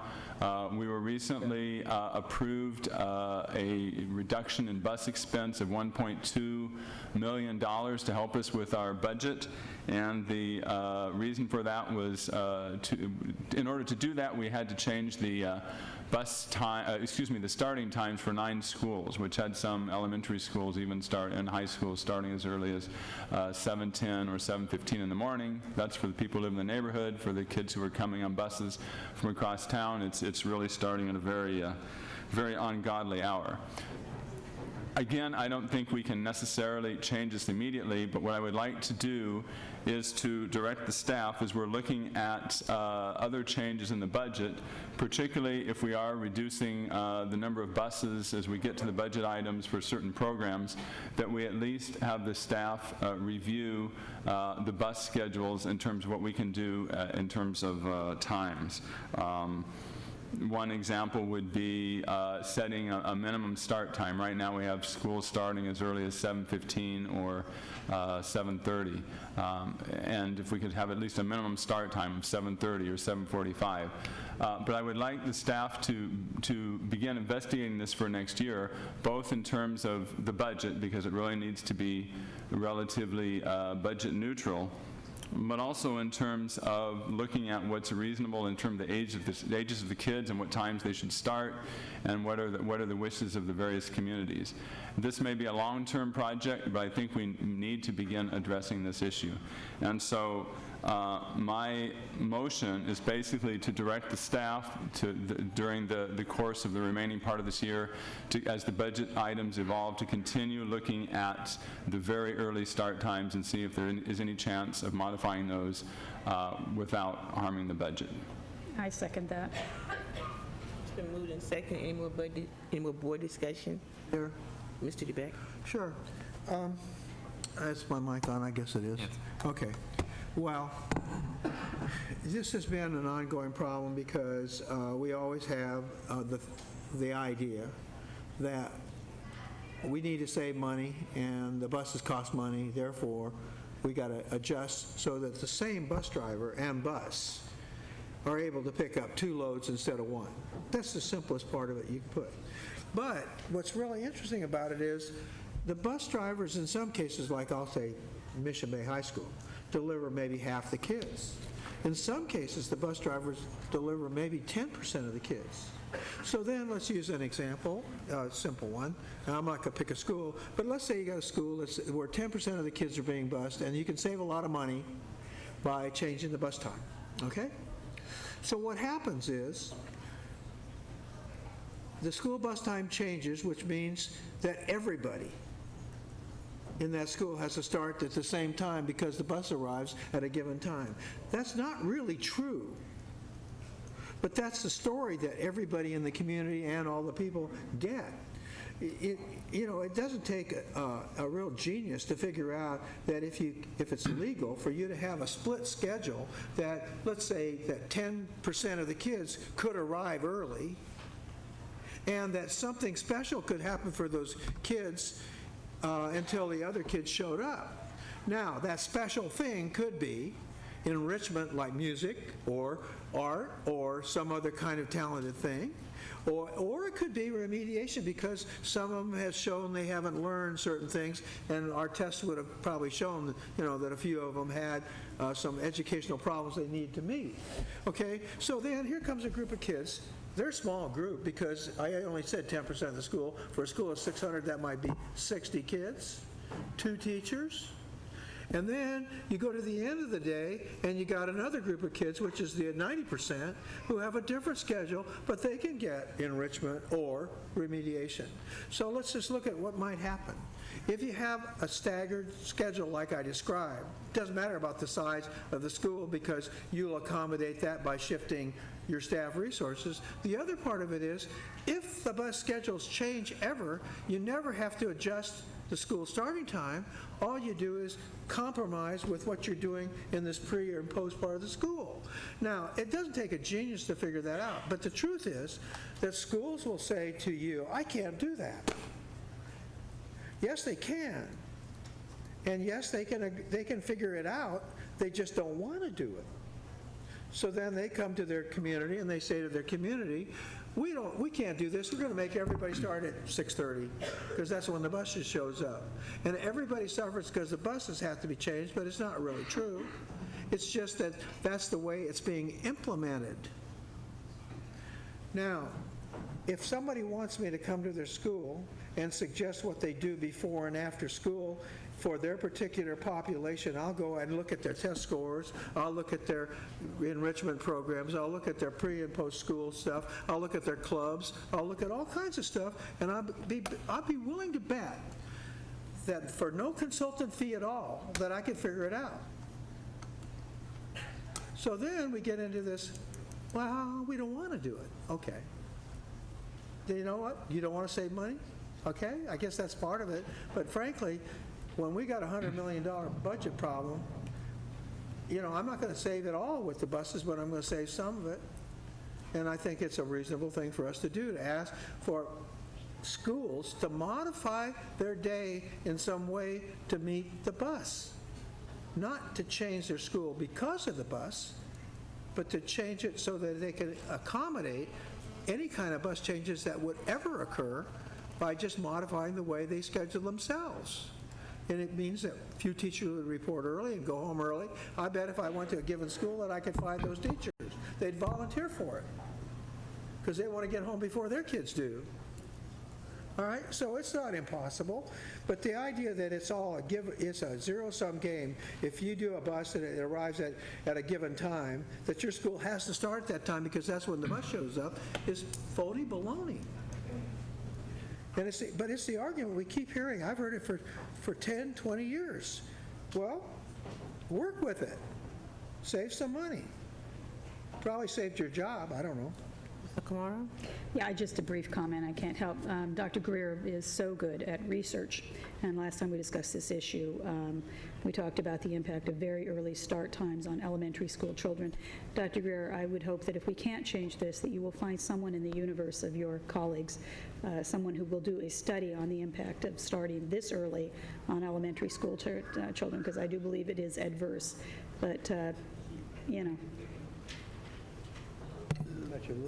Yeah, the real challenge that we have is trying to provide bus transportation to children.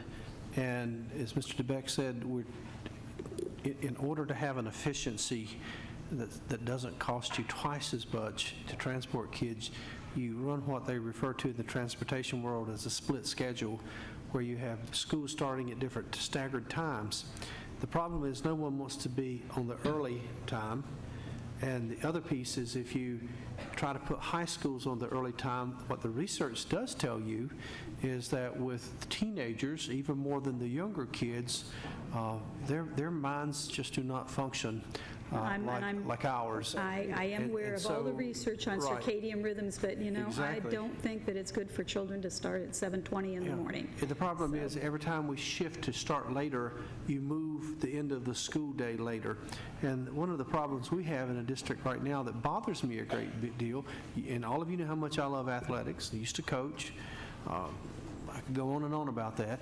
But we have too many of our athletes leaving school early to participate in athletic events, and they're missing academic class time, and that has to stop. That just absolutely has to stop. So we will go back and look at it. I promise you we will, and try to make some adjustments where we can. But every time we move a high school up, all the coaches say, well, I've got to get out early because I got to go play a tennis match or a golf match or a baseball match. It's more of a problem, of course, for the adults sometimes, but I promise you, we will give this serious thought. Okay. Yeah, my thought is to, even though this is a very difficult time right now, to have this on the table, and it's kind of a comprehensive approach, because it's not just, I know there's a lot of wizardry in terms of how you set up the bus schedules and so forth, but it's also looking, as Ms. Nakamura said, at the research in terms of what's going on, also looking at what the communities want and what people are satisfied with and not. Even if we cannot implement everything right now, we can start moving in that direction, and that's what I would like to see. Okay, I had a comment, and that comment is that if you drive around our district in the morning, you see lots of kids on the corners, in the dark, in the cold, waiting for buses. And so that's right. It is cold in the morning. It You is. see them out there. You see them when it's raining. You see them huddled. You know, some of them are trying to sit in cars with their parents waiting on the bus, and it's unfair to those children. So then we say, well, schools that are receiving these children come up with something that, you know, your schools can do before, and you know, an enrichment, something special for the community kids before the kids get there and after the kids leave. In the meantime, the school is receiving money, many times extra money for those kids, but those kids don't get to enjoy any of that because they're on the bus. So I don't mind us looking at how we do our busing, because the thing is that if we're going to talk about how communities feel about having to adjust their schedules to a few students or most of the school that comes in on buses, then yeah, I'm the first to say do away with the busing, okay, and make all of our schools in the district good schools, so that every child can walk to school, so that every area in this city, people can participate in the fullness of their academic academic day. We have kids that spend as much as 40 minutes to an hour on a bus one way. That's 2 hours, almost 2 hours each and every day that they're spending on a bus. And I want to thank Transportation this week. I understand that now they're putting some books on the bus because it's our literacy time, that they got a literacy program going on the bus, so I thank them for that. But the bottom line is that if we're going to start looking, and if people are so unhappy with having to adjust their schedules for students that are coming on buses, I have a great solution. No more busing. Just, figure it out and put that money back into the school sites, make the schools better, and have good quality schools throughout our entire district. And that's what I mean by looking at this comprehensively, not just in a little narrow focus You ready? at Yes. times. Jose. Yes, I'm sorry, Jose. Just a quick comment on getting rid of the buses. Just a quick comment. I'm in part of the Magnet program, which is taking the bus to Kearney High School. I live by City Heights, by Crawford. That's my neighborhood high school. And the good thing about having the buses is that I get to go to a school that have a program that I'm interested in, such as construction. And that's a good thing about having the buses. Rather than, if we invest in our high schools, it's going to make it better. But there's some students in the neighborhood they'd rather go to another high school because of the program they offered. Just wanted to point that out. Thank you. Okay, thank you. Okay, any more comments? Please vote. Well, one thing on busing, it is not a zero-sum game. You can do away with the busing, but the money is paid for by other sources. It's state money that comes. Lots of different. We're just so you asking them can't to just take a say, look at take it. the money away for busing and put it in schools, because it's not the same money. It's categorical dollars that I don't. We'll look at all of it. I don't mind looking at busing as a whole picture. Take care of that. But that's not what this is all about. Well, I hope it is, the whole picture. All right, let's vote. We've got a long agenda tonight, folks.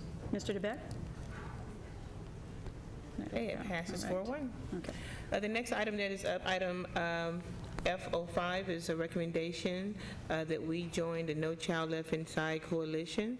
Ms. Barrera and myself, you want to go first? Yeah, just very quickly. I've had a chance over the past couple of weeks to spend some time with Richard Louv, who's our homegrown author, and whose most recent book, Last Child in the Woods, which talks about the fact that our kids are really losing their connection with nature, and what that means to both our kids but also our society.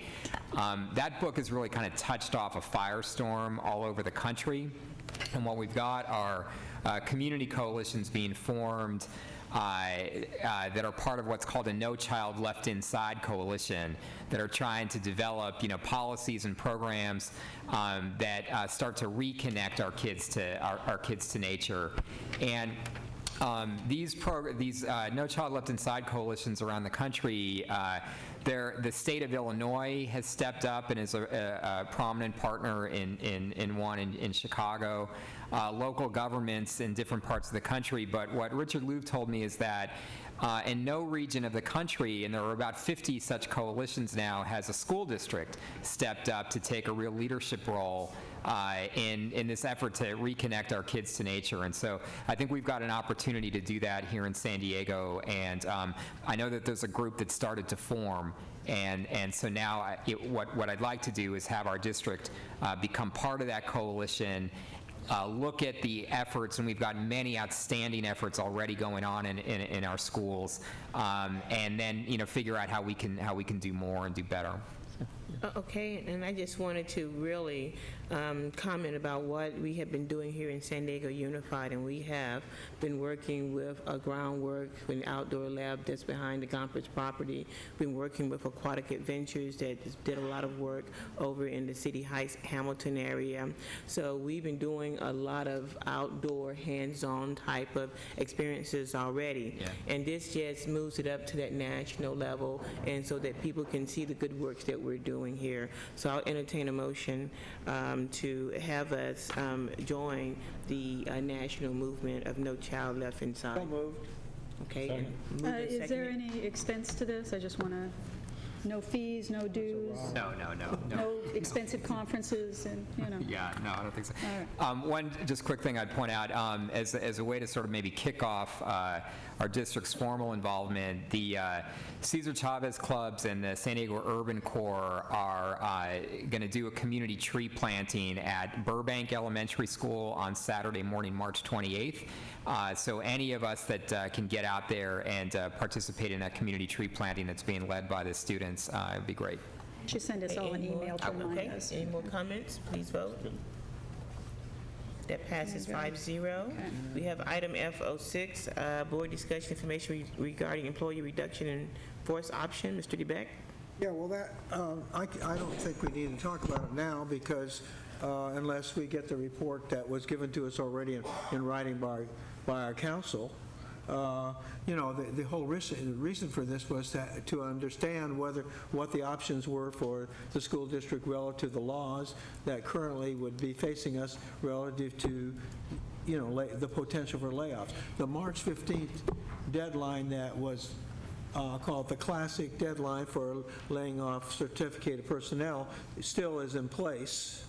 And there was a report that was later refuted that there would be an opportunity for us to make layoffs in August 15th because of provisions under Prop 98. Since the board has that information, I'm assuming that unless you want the public to hear that same report, it's over with, So I'm not going to go through all that. There are some provisions in the law then in our contract for layoffs that will follow, so that's that. Thank you. The next item we will work on is item G. G has none. Item H, H01, and the first one is our second interim financial report. Dr. Greer? Thank you, President Jackson. As the board knows, the Board of Education is required by law to file a second interim report with the County Superintendent of Public Instruction. You have a copy at your desk, and I am passing out. Cheryl may be passing out to you what I was going to pass out, same thing. The problem is we got this exhibit, which we might as well throw away, right? I'm not sure, I don't understand that, Mr. Well, Goodell. this exhibit that's marked H01 is the district certification of interim report. No, And it this has a is- whole lot of details in it, none of which are on this document that we dealt with earlier. That's What I'm believing I can that explain that for you. should say is that this document, even though it was provided to the media and to the board, is irrelevant.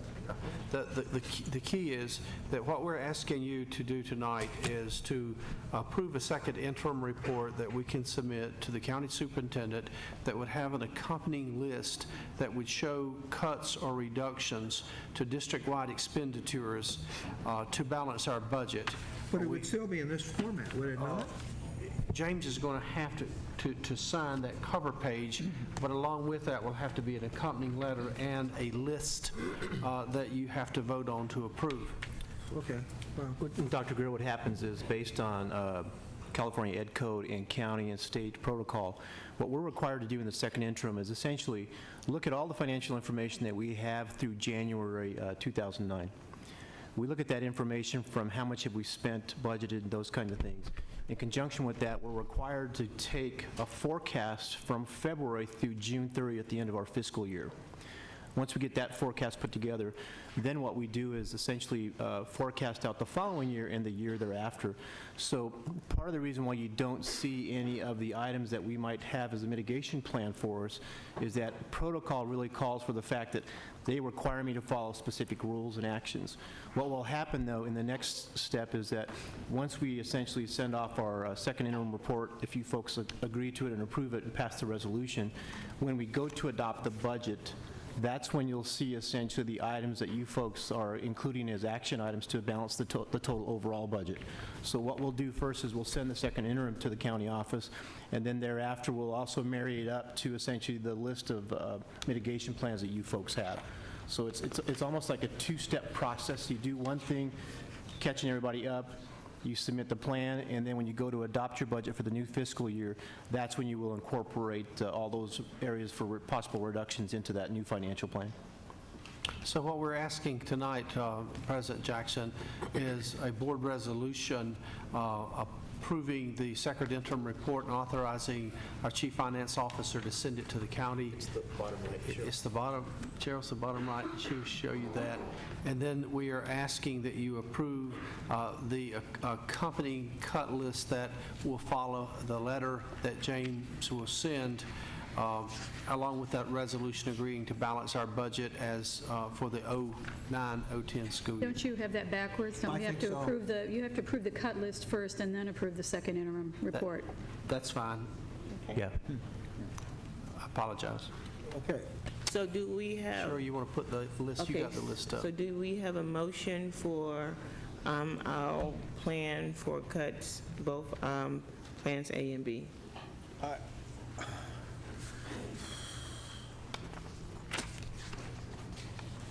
Motion? So moved. We have a second? Second. Okay. We still have a number of speakers. The numbers, we're going to allow 15 minutes for this. I'm going to take the first 15 speakers. They're all on the same topic. Each of you will get a minute to speak. So if someone has spoken, has said something that you wanted to say ahead, in front of you, then, skip over that. But we'll do the public comment part of this, and then we'll come back to board discussion items. The first 5 speakers is Diane Park, followed by Philip Marcus, by Kevin Peck, by Alan Hogle, I think that's it, and Shane Allen. Okay? Yes, ma'am? Hello, yes, my name is Diane Park. I live at 13,000 Tuscarora Drive, Poway. This is my 19th year teaching music at San Diego Unified. I'm presently employed as a prep time music teacher at Cherokee Point Elementary, whose children were just giving a little demonstration.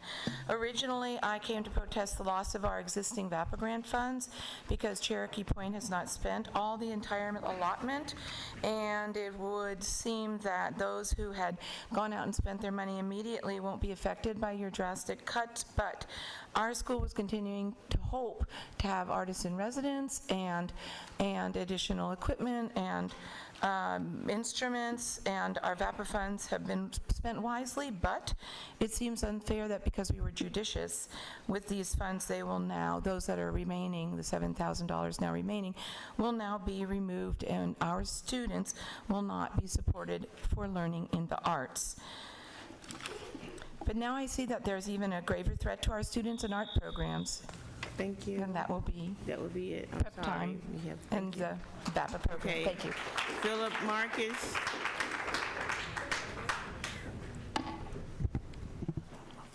Philip Marcus, 16158 Summer Stage Road, Poway.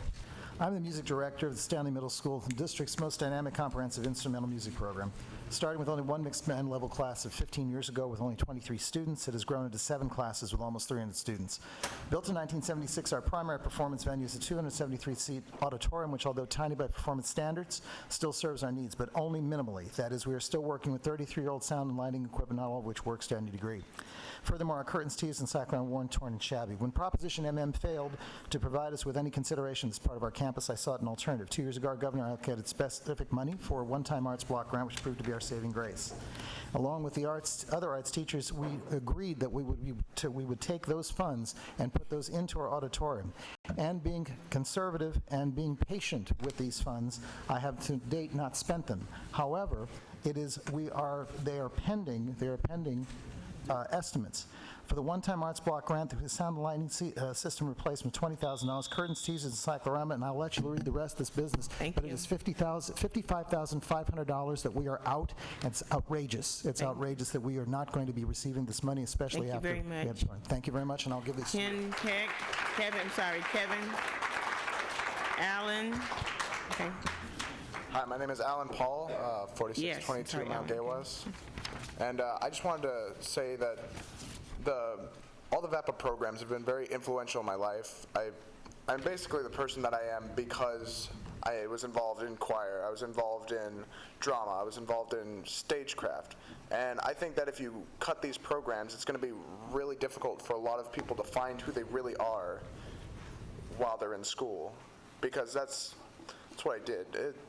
All my friends I met because I did these. And it's a horrible thing to cut, and I think if anything, just skim a little off the top of it. That's all I really have to say. Thank you. Thank you very much. Kevin, Shane, Galen, Allen. I'm sorry. Yeah, hi, I'm Shane Allen. I'm a student at Madison High School, one of a coalition of a lot of Madison kids that are here today to ask you to please reconsider taking the funds away from the VAPA program. I'm just going to tell you a few things that the VAPA program and the performing arts have given me and and students like myself, and what we'll lose if you were to take it away. First off, VAPA has given me confidence to go out on stage and create, to express myself, and to let it all out on the line, just to be myself and not worry about what others are thinking about me, because that is the key core principle of the arts. Also, it has given me an identity. Before I joined, I've been in band for 3 years, I've been in drama for 2 years. Before I joined these programs, I had no idea what I wanted to do with myself. Now that I've joined drama, I am now going to be majoring in theater arts at San Diego State. I've found who I am, who I want to be for the rest of my life. And even more than that, it's given me a family. And I think that can be said for everyone else in the program. Okay, thank you. Thank you very much for your time.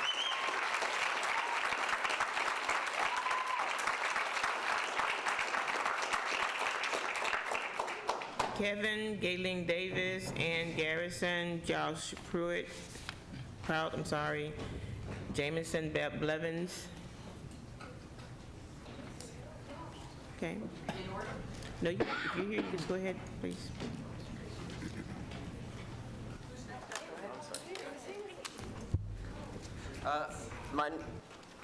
My name is Jameson Blevins. I'm a sophomore at Patrick Henry High School. I play the alto sax, and I play for the Patrick Henry Marching Patriots. I would like to ask you to reconsider your view on the VAPA cuts. The Patrick Henry Marching Patriots and indeed band and the visual arts have given me, again, like the speaker before me, confidence, and have given me a family, and have shown me other options that I want to do with my life. I am this is hard. There are others like me, and there are others who are not sure about themselves, and with visual arts you find yourself and you find what you want to do with your life. And if you cut this, it is a huge mistake. Thank you. Thank you. Kevin, Galen.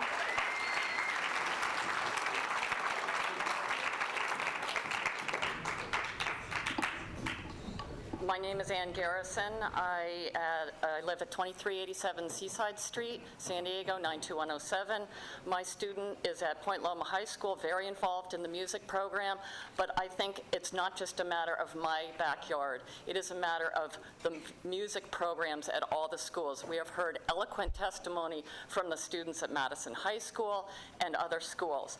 The music enriches the educational process. The vitality of the Point Loma High School music program is undeniable. The quality of their award-winning music is awe-inspiring. I encourage you, I have supplied all of you with a CD from our 2008 concert. It was phenomenal. It is professional. The quality of the program has unequivocally helped develop students' potential and intelligence, provided a positive venue for creativity and self-expression. It has united students of different cultural and ethnic backgrounds. It has connected Point Loma High School to the community, and it has developed strong leadership skills. Thank you for your time. Thank you.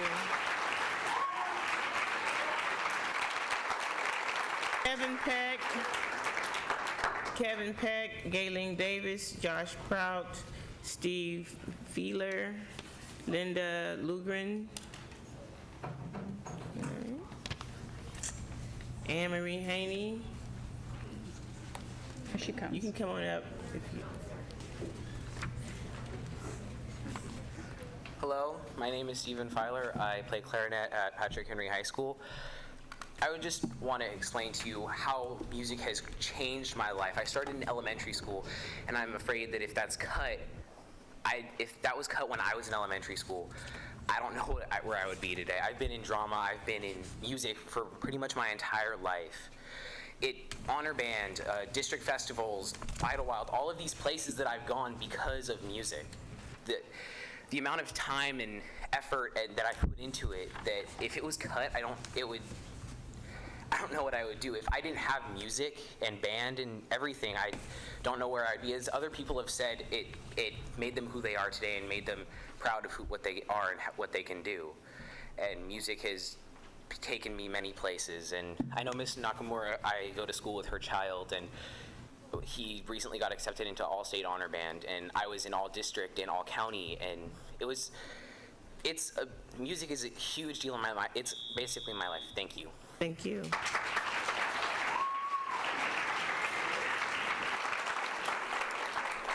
Hi, I'm Dr. Linda Lundgren. I'm the music prep time teacher at E.B. Scripps Elementary School. I've been in the district a long time. I was at Valencia Park Elementary School Center for Dance and Drama for 22 years and now 7 years at E.B. Scripps. I think we find that the arts permeate all the subject areas. It's not something that's on the outside. It's something very, very core. We're teaching children to have a discipline of teamwork, cooperation, and collaboration. As my students start to sing a song, I have to teach them to sing together because they're used to reading at their own pace, doing their math at their own pace. This is a team that we work together. Children are consumers, they're performers, they're problem solvers, they're working in life skills, they're critical thinkers, and they're creators of the arts and of their life. I'm amazed. The arts are for all of our students. We've had some wonderful experiences with our children going to symphony concerts, and even though I'm in Scripps Ranch, which is a fairly affluent community, I asked my students who've ever been at Symphony Hall before. Very few raise their hands. So this is an experience that's good for everybody, and I strongly ask you to support the arts for everyone.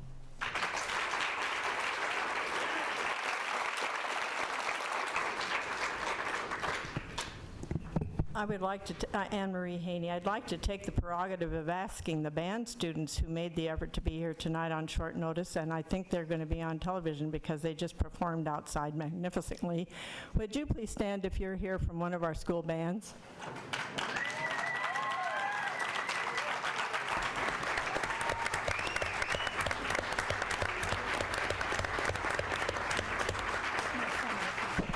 Thank you. These wonderful young people represent a spirit that we hope we can replicate throughout our school district, and we see this whenever students have an opportunity in the arts. I want to be sure the community understands that the proposal before the board eliminating VAPA, V-A-P-A, Visual Performing Arts, includes the 29 elementary instrumental teachers who see over 10,000 students every week in all 123 elementary schools.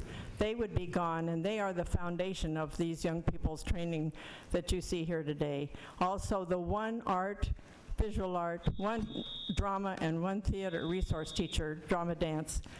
Okay. That's the department. That's what we're looking at losing. Thank you.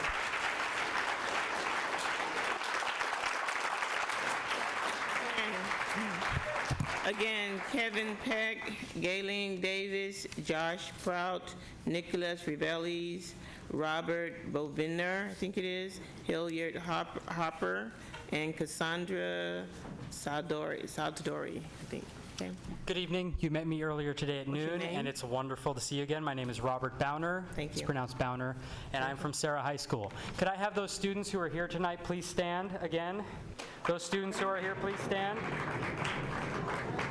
I'd like to remind you all of something very important that no one's mentioned yet. All these students have parents, and they all vote.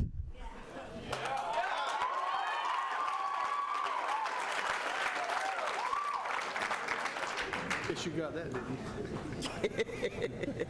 I'm Hilliard Harper, Executive Director of Young Audiences of San Diego. I was astounded when I heard you had reallocated the funds for the arts programs, and then the possibility of cutting the music programs and the VAPA core is just amazing to me. I think most people here, including yourself, know the arts are basic to the curriculum. Music, theater, dance, and visual arts are as much a part of the curriculum as math, English, and science. If you eliminate these arts programs, we will all be diminished. If you eliminate these arts programs, it will be an embarrassment for San Diego Unified School District. It will be an embarrassment for the people of San Diego, and I will certainly be embarrassed to say I live here. Please, I know you find yourself between a rock and a hurtful place, but please do not embarrass us. Thank you. Thank you.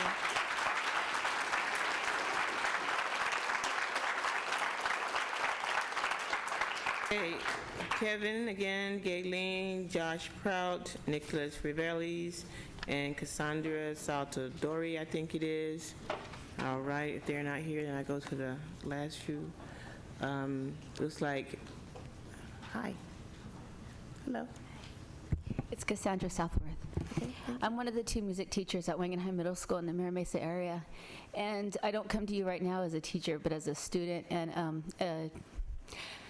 I came in this district. I was a music student in this district. I've been in here since 4th grade. I've been playing an instrument and playing beautiful music. And you're going to hear so much about what music has done to other people and the students. And, you know, you're hearing the same thing over and over again. And I don't know if there's anything else that I can tell you that's new or that can change your mind. But I love music, and I love what I do, and I love what I see that it does in my students. And I would hate for that to go away, because you can't figure it out. And you see the same statistics, you read the same things I do. I don't know how you can come up with a completely different conclusion than I see in what's good for our kids, what's good for our students, and what's good for society. You take this away, and it's going to be a sad, sad day for everybody. Not just for the students who are already in it, not for the teachers who are losing their jobs, but for the students who are going to come up in this district and not have music, like my daughter, and like it's going to be sad. And if you guys can tell me why and come up with a good reason, tell me where I'm wrong in thinking that this is a bad decision for our students, I would love to hear it, because I don't see it. And I don't think anyone in this room can figure it out either. And I thank you to John DeBeck, and I thank you, Catherine Nakamura, for knowing what's best for our children.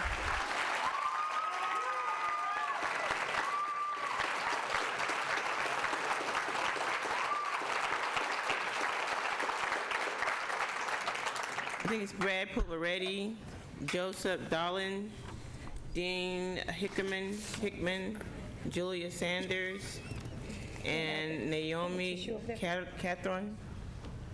Yes. Just looking for tissue. Oh, here. All right. I'll give it to Terry. Tissues. Sir, I'm sorry, go ahead. Good evening. My name is Dean Hickman, and coincidentally, I'm the other music teacher at Wangenheim Middle School. Line item 26 of this budget proposal, eliminate VAPA, loss of 34 teachers, arts, music, band will be reduced or eliminated. Line item 28, eliminate grade 9 to 12 athletics. ADA will be lost, and a reduction or elimination will diminish the positive effects of participation in sports. Now, am I going to open up the war between arts and athletics? No. But what do you think will happen to the ADA of music students? Interesting also that the diminishing of the positive effects of the arts was not listed. Also, we have an incredible inventory of instruments in this district. What will happen to them if we lose the students that use them? Will we sell them at auction to raise more money for the district? And a quick thing on No Child Left Inside, mentioned earlier tonight. How about marching band? If you want to increase student achievement, first you have to have the student. Let me finish with a horticultural example. How many plants will grow if you remove their roots? That's what's going to happen if we eliminate VAPA and the elementary music teachers.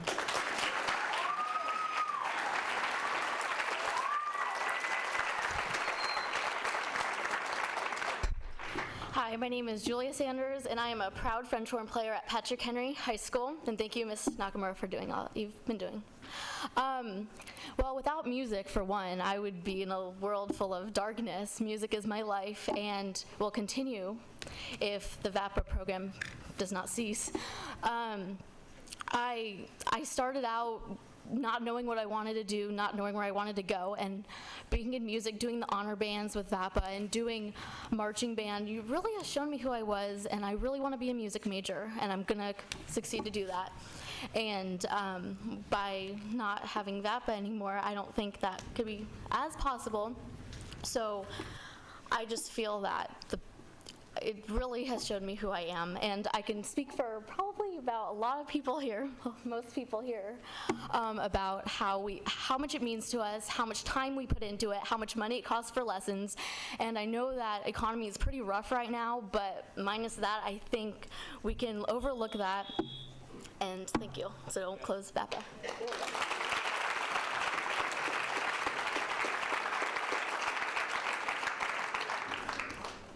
Hello, my name is Naomi Cawthorn. I come from Patrick Henry, and I just want you guys to look out there and see how full this place is.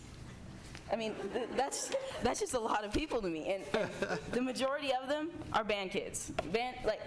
It's just a giant family. We all come here to support the same cause, and it's a giant cause. We're all a big part of it, and we all love it. It's just a big family. There's a giant support system. The parents are crazy for band. I mean, there's this little band pin that says, "Why are the football players on our field?" It's just like, we're cool. We're our own team. It's just a lot of fun. I mean, I was in honor band last year with Mr. Hickman, and we still talk about the jokes he made. It's something that you're just not going to forget, and it's just a big part of what you're going to have. My little brother's in band. I mean, it's just great. I can teach him how to do things. I can teach my own kids how to do things when they come up through band. And that's why I think we should keep it. Thank you. Thank you.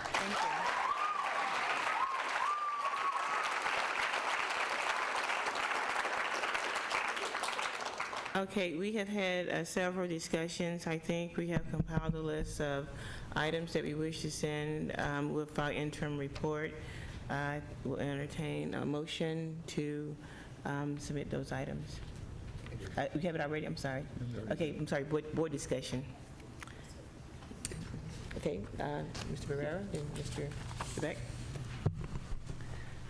Okay, well, this has been, I think, one of the most difficult days I've actually ever had, and it's been that way since really for the past several days since we've gotten the newest reality thrown in our face in terms of the budget crisis that we're facing.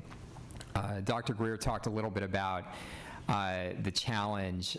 Literally a week ago, we were facing a challenge for the upcoming school year where we anticipated needing to cut roughly $63 million.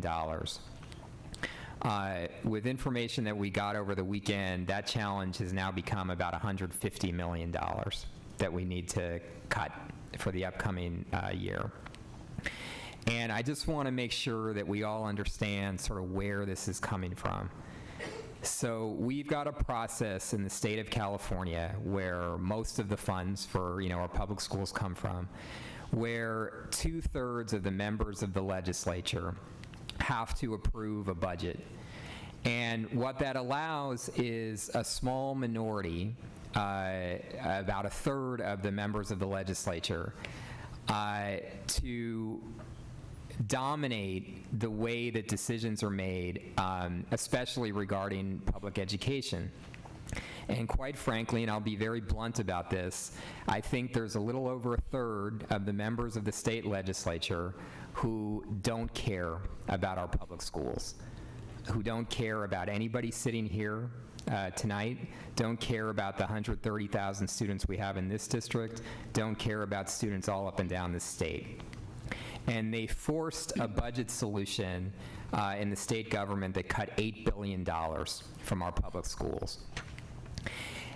And not only did they force that level of cuts on public schools throughout the state, but they cut specifically the very programs like music and arts, like programs that are designed to help our kids who are learning English, designed to help our kids who need the most support. They made particular cuts to those programs. And what that's meant is that the cuts facing our school district, a large urban school district like San Diego Unified or like Los Angeles Unified, we're taking more of the brunt of that $8 billion cut, a disproportionate hit, than other school districts around the state that don't have, large numbers of urban kids.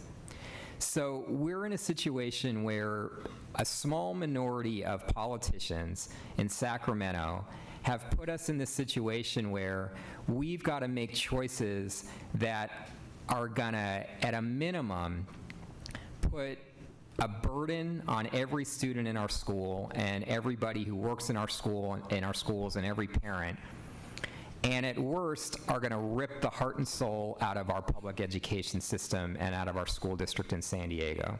That's the reality of what we're facing right now. We have, and the work that you have done, to come and to make your voices heard tonight, and there have been people that we've been hearing from, like you, throughout this district, has been incredibly important and inspiring in helping us figure out how we move between this sort of rock and hurtful place that one speaker mentioned. We've spent a lot of time as a board trying to figure out how can we possibly take what we've received from the state in terms of this crisis that they put our school district in, and how do we minimize the impact on our students and on the people who are working directly with our students. That's what we're trying to do. The budget plan that we've adopted, and I'll tell you something else. When I woke up this morning, because we've got a requirement that tonight we pass a plan that we submit to the county government talking about how we're going to balance our budget. It's not our final budget that we're passing tonight. We won't pass that until the middle of June, but we have to get a report into the county basically tonight. And I woke up this morning feeling like what I wanted to say to the county is, we're not going to do it. We're not going to give you a report about how we're going to rip the heart and soul out of our school district. We just can't do that, and we're just going to say no. And the reality that we heard back from people within the county is, we can do that. We can sort of stand up and take a stand and say no. And the consequence of that will be, they immediately will freeze basically our bank accounts and not allow anybody, no teacher, no band conductor, no principal, nobody in our school district to get paid. That's the first step that they'll take if we don't submit a report. And then that will lead to steps that will result in basically people from the state of California taking over the management of our district. And they were very clear today that once they do that, they're going to come in and they're not going to look at how we save our music and arts programs. They're not going to look at how we do the best that we can for our students. They're going to look at how we slash our budget as simply and quickly as possible, to deal with the bottom line. And they have control. And they're people that none of us elect.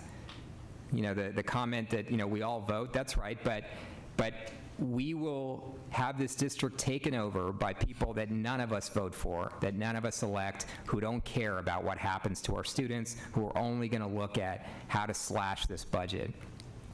And believe me, everything about me is about standing up to people that I think are doing things that are unjust.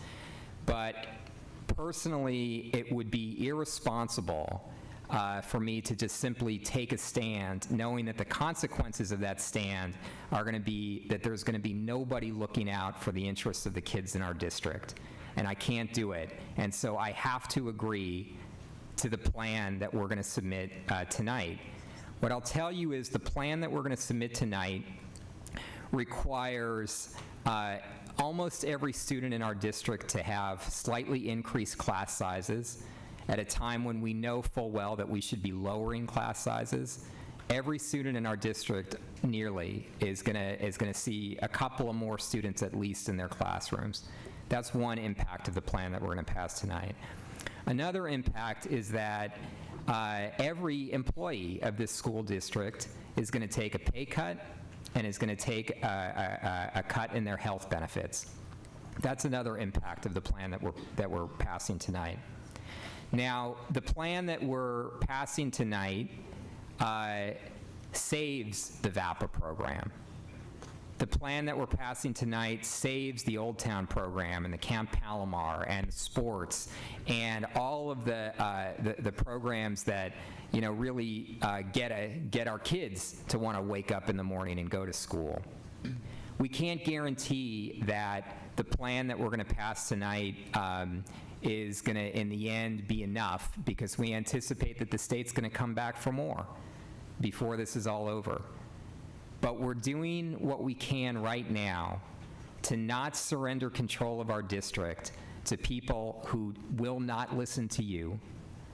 We're doing what we can tonight to take responsibility to meet our budget obligations in a way that protects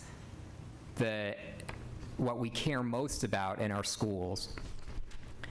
And that's the situation that we're faced with.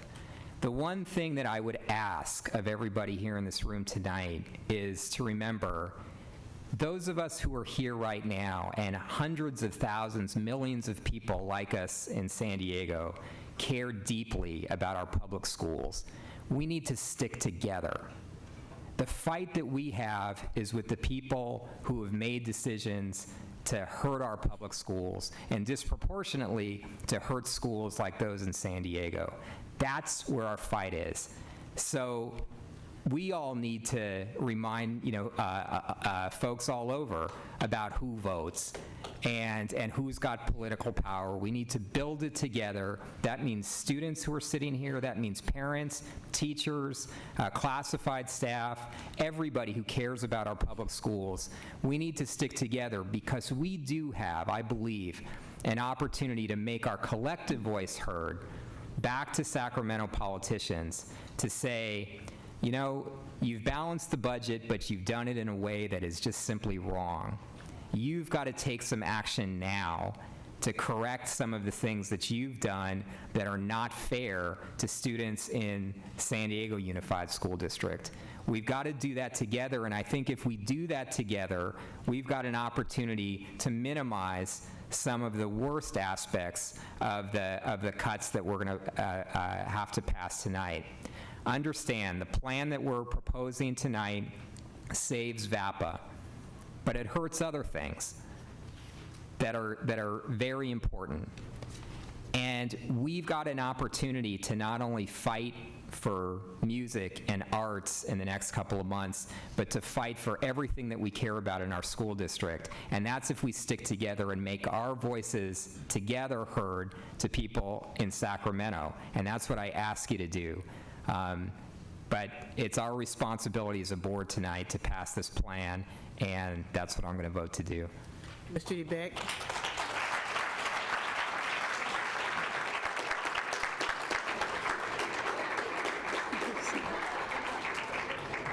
Well, I have to echo Richard's comments about who's at fault. And there are, he's explained a great deal of what we've gone through.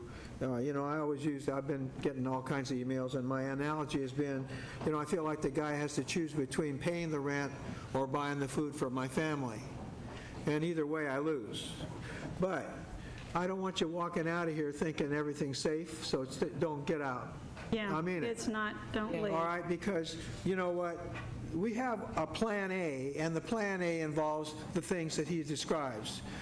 But if plan A doesn't work, I cannot say to you, and I don't want you to leave this room thinking that VAPA isn't on the table, because plan B has VAPA in it. Plan B is what happens if plan A doesn't work.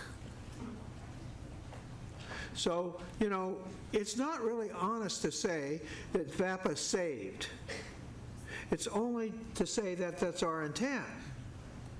And, I think Richard said what he had to say very well, but I want to be at least as straight as I can be about the backup to Plan A.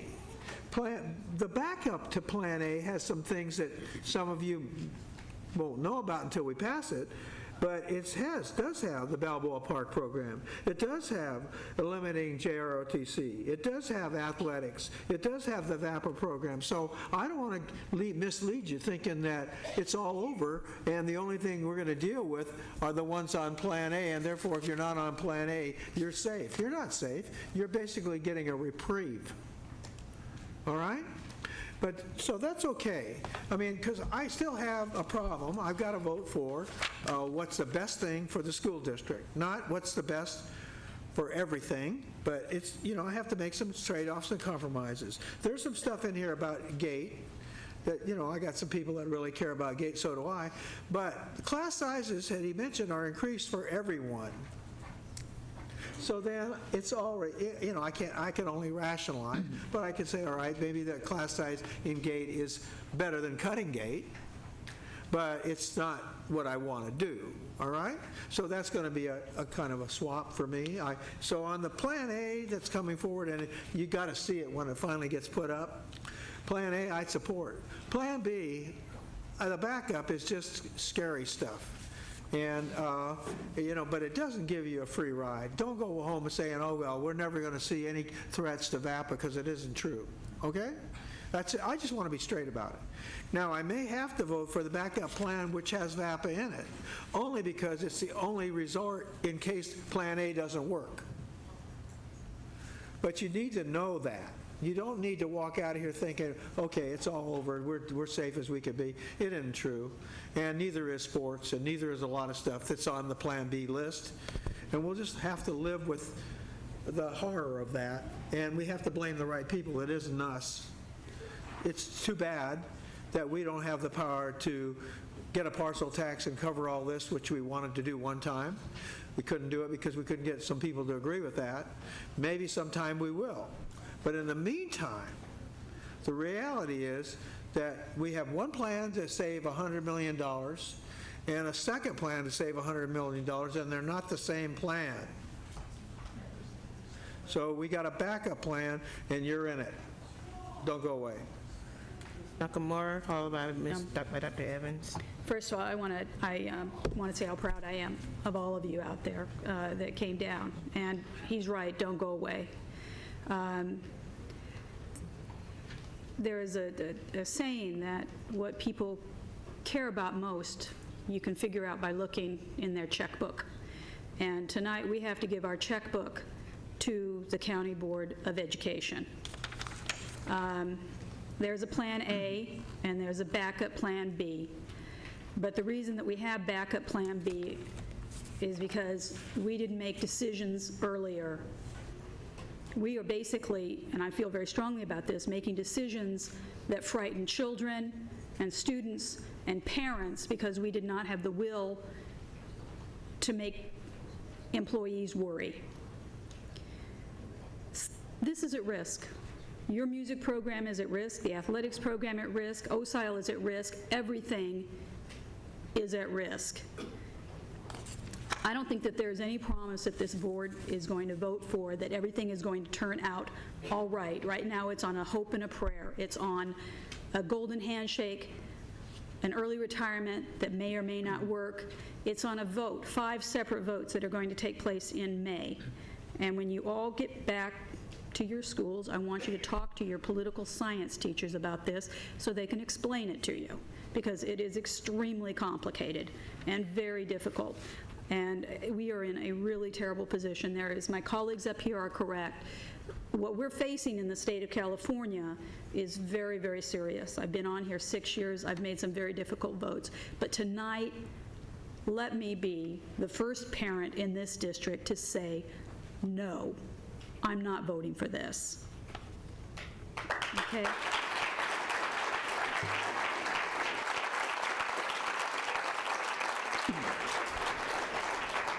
I can't, to me, it is untenable, and it's we have known about this for a long time, and this is a decision of this board, and I think that we need to take responsibility for it. We can say that the people up in Sacramento, are forcing us to do this. It's true that There are choices. They could raise taxes, they could cut elsewhere, they could do all sorts of things, but it's still this board that is rearranging our checkbook, and we are deciding what our priorities are. And I know every single person up here hopes that we don't have to go to Plan B, but I think that we could have done better than Plan B. I know we could have done better than Plan B, and it's your futures that we are responsible for. It's those of you that are out there who are going to grow up and have to face, these problems. We owe you your education. That's why we're here on this board. So I won't be voting for this tonight. I can't vote for this tonight. It's not because you're all sitting out there.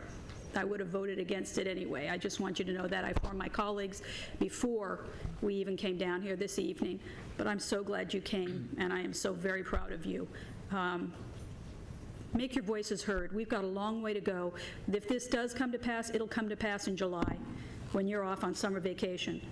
So don't go away, okay? Write to your assembly members. Keep the pressure up on us. And don't let us forget you're out there. Thank you.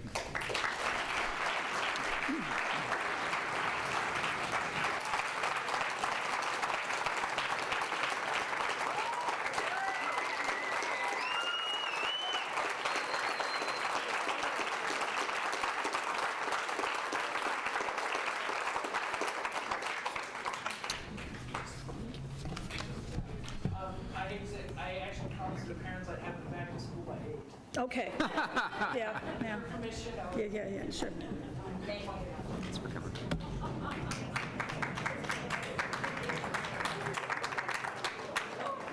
a minute. Just there's a lot of noise.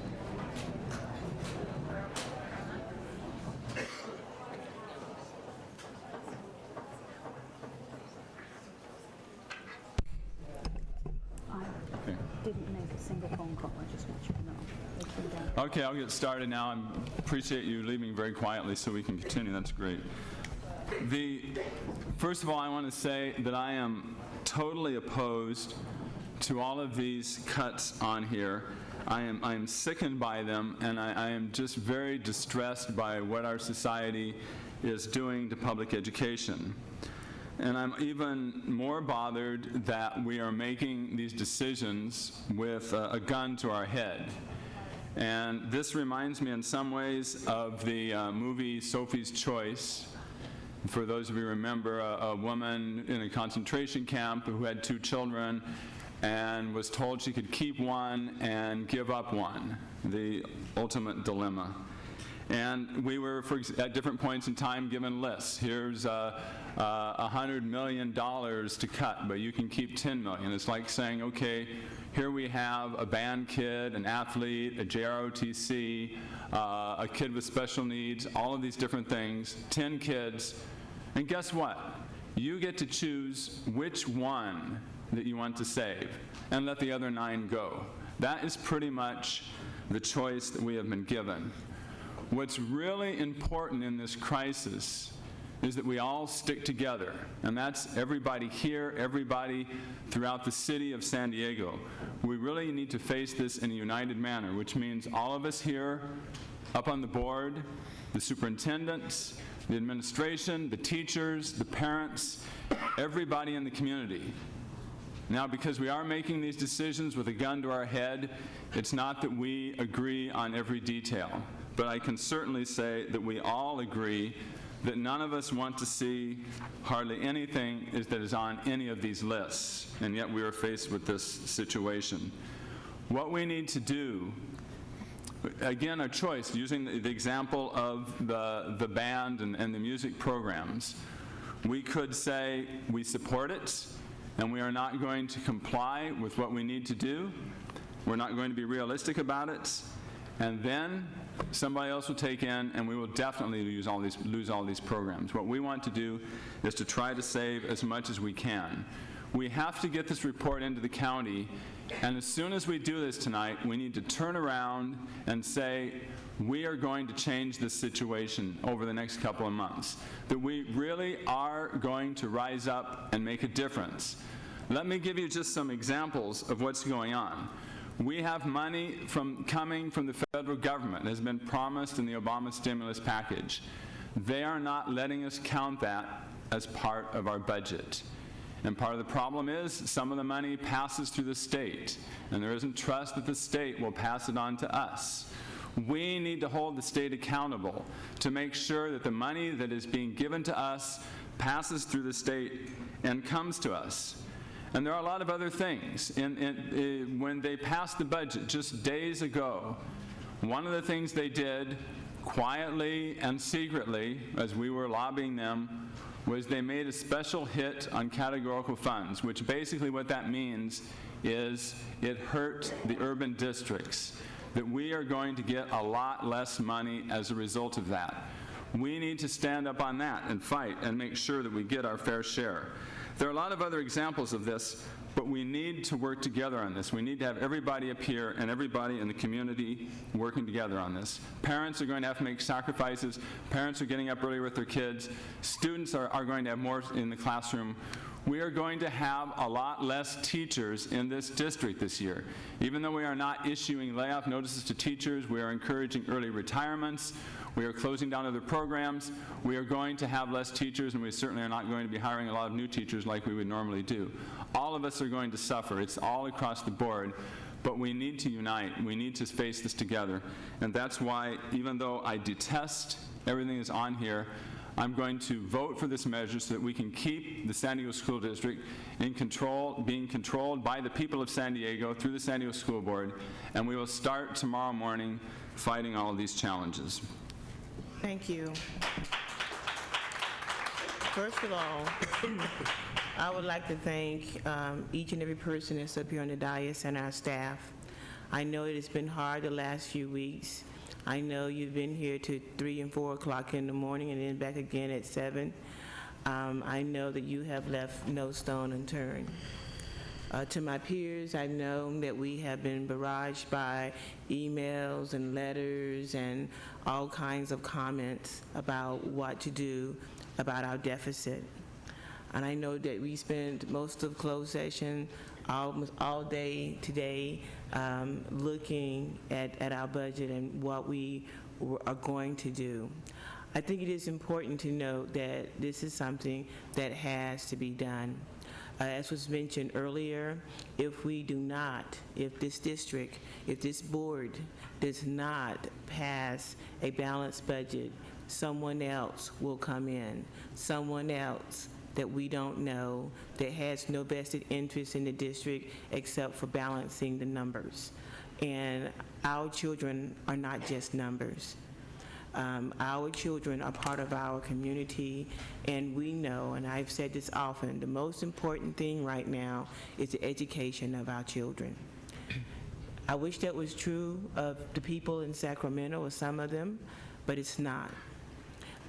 We do understand that during this economic time, we would have to accept responsibility for some of the budget cuts. But we don't have to carry the bulk of the cuts at the state level. So tonight, as we prepare to move forward, it is extremely important that those of you here in the audience and those of you watching at home and those of you that are on your computers listening to us, this is a call to action. We cannot sit by and let people that we elect, that when they run and say, we value education. But when they get to the state level, they forget about education. We cannot just sit by and let this happen. So people may say, well, they passed the interim report, we don't have to worry. You do have to worry. There's a special election in May. Our final budget will be due in June. In order to ensure that we try to get some of the funding back, hopefully, or at least stay stable, we need you. We need each and every one of you to start calling up elected officials at the state level and telling them how important education is, how important VAPA is, how important athletics are. All of these things. I mean, we sit down and start thinking about, we may have to go to our core, literacy, math, science. We may have to close schools. We may have to lay off workers. That is the reality of the future if we do not stand up to the legislation now. Tonight, what we are passing, we don't have to do many of those things. We have some negotiations to do, and we will see some increase in class size.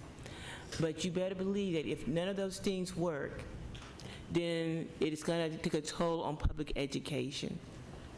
Now, I know I was pretty blunt on Saturday, and people say don't worry about children being in the street. But that is where we're heading if this state does not support public education. That means we cannot keep our schools open in our communities.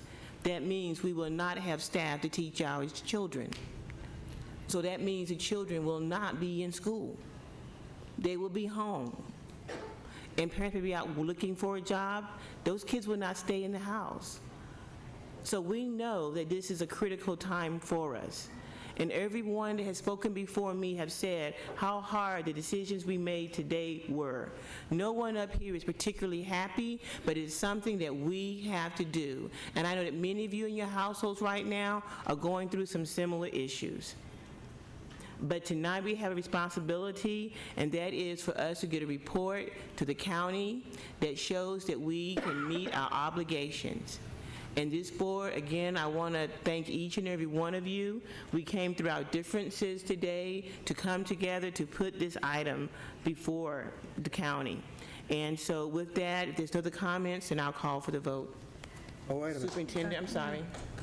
Superintendent. Yeah, just as a reminder to the board, after talking with some folks from the county office today, they wanted to make sure that included in this plan was the understanding that if our CERP doesn't materialize, that you may in fact have to issue some layoff notices to probe teachers by the 15th of April. Just wanted to make sure that that was understood and part of all of this. That was definitely understood. Thank you. Well, Okay, Mr. it's not Eubank. on the paper here. So, you know, and I honestly believe that we ought to do this in parts. Okay. I think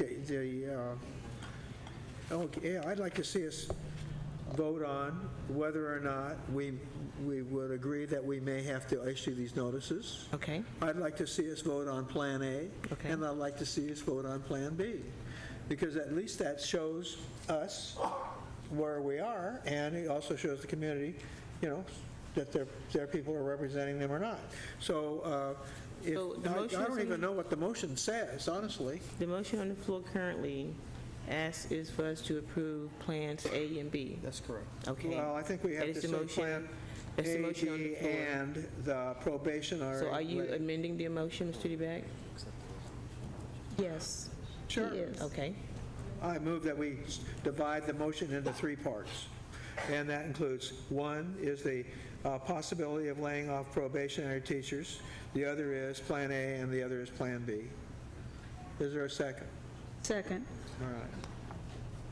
Now you have to vote on whether you want to move forward with that So amendment. now, Okay, let's so vote. could you please clear the, yes, because the vote now is on the amendment.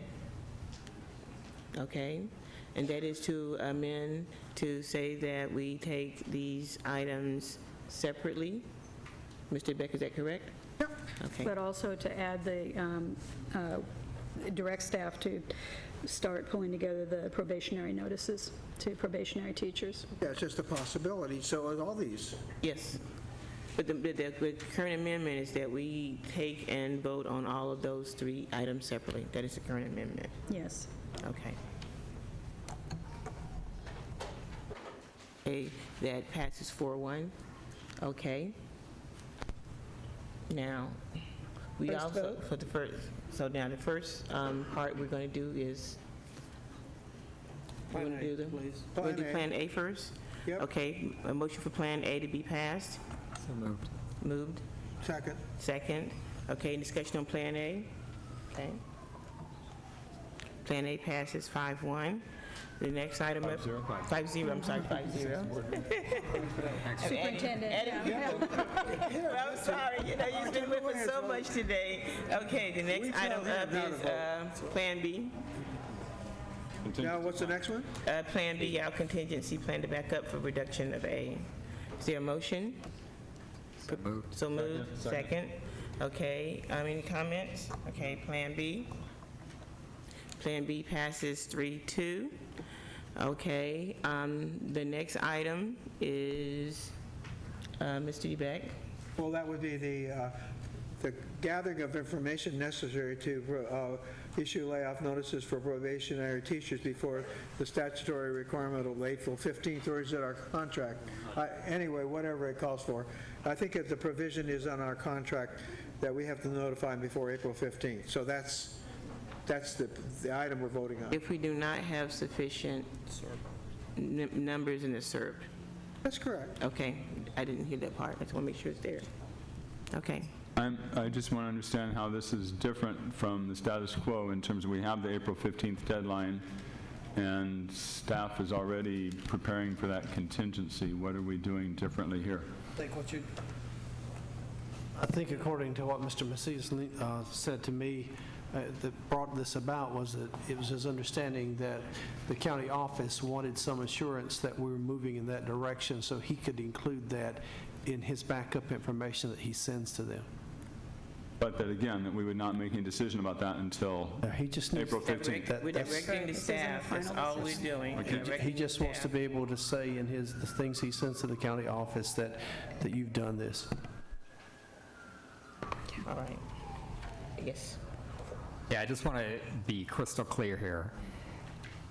We have every opportunity to balance this budget, make the cuts that none of us want to do, but result in a situation where we do not lay off a single teacher or a single person in this district. We've got an opportunity to do that. In order for that to happen, we have to get sufficient numbers of employees to sign up for the early retirement program.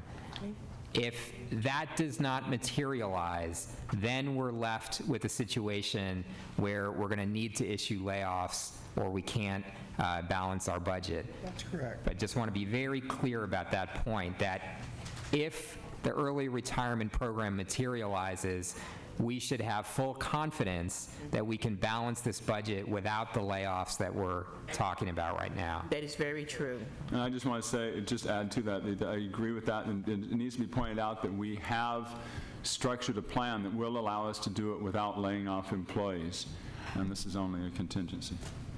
Correct. Good. Okay. I think we all agree on that. That passes 5-0. Okay. Okay, we had the resolution that Only we had. President Jackson, Okay, we have Mr. one more Macias item. would like to read the resolution if you would like for him to. Please. Could you read the resolution so we can get it passed and then we take a break? Yes, I sure okay? will.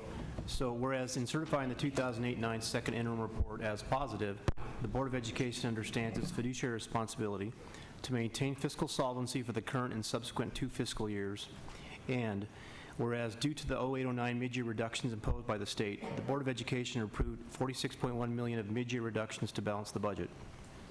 Whereas for the 2009-2010 budget year, the district will implement $146.8 million, or an amount equal to the final reduction levied by the state, in ongoing budget reductions to maintain a positive certification. And whereas of the $146.8 million in required budget reductions, the board has taken action to approve $47.1 million and will take a number of additional actions to balance the budget.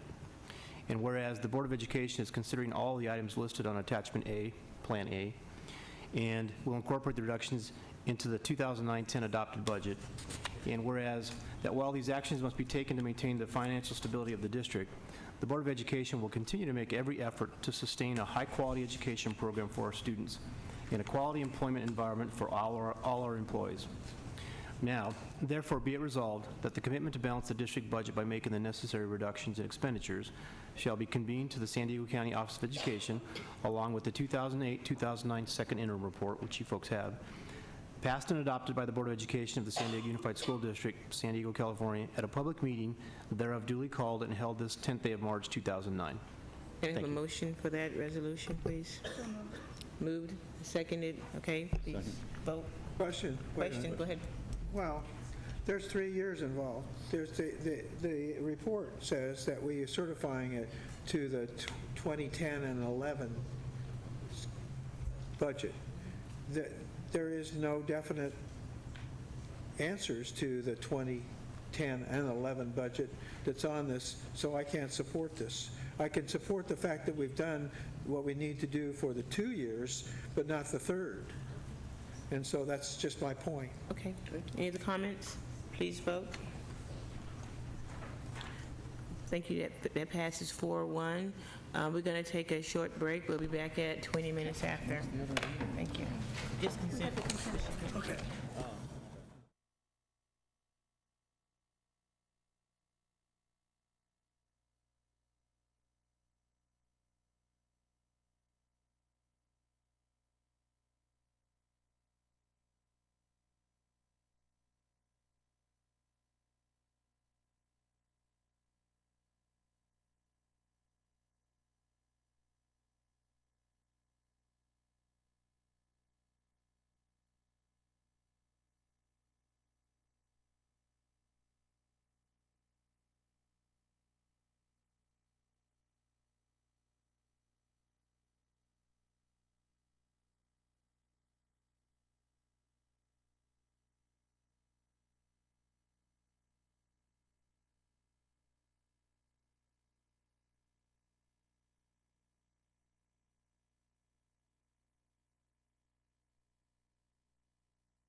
Serving all of San Diego, this is your Fox 5 News.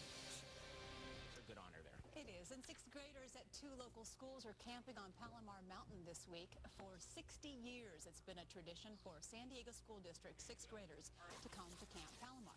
This video was provided by the school district. Student campers spent 4 days and 3 nights learning about nature, the mountains, and how to get along with other people.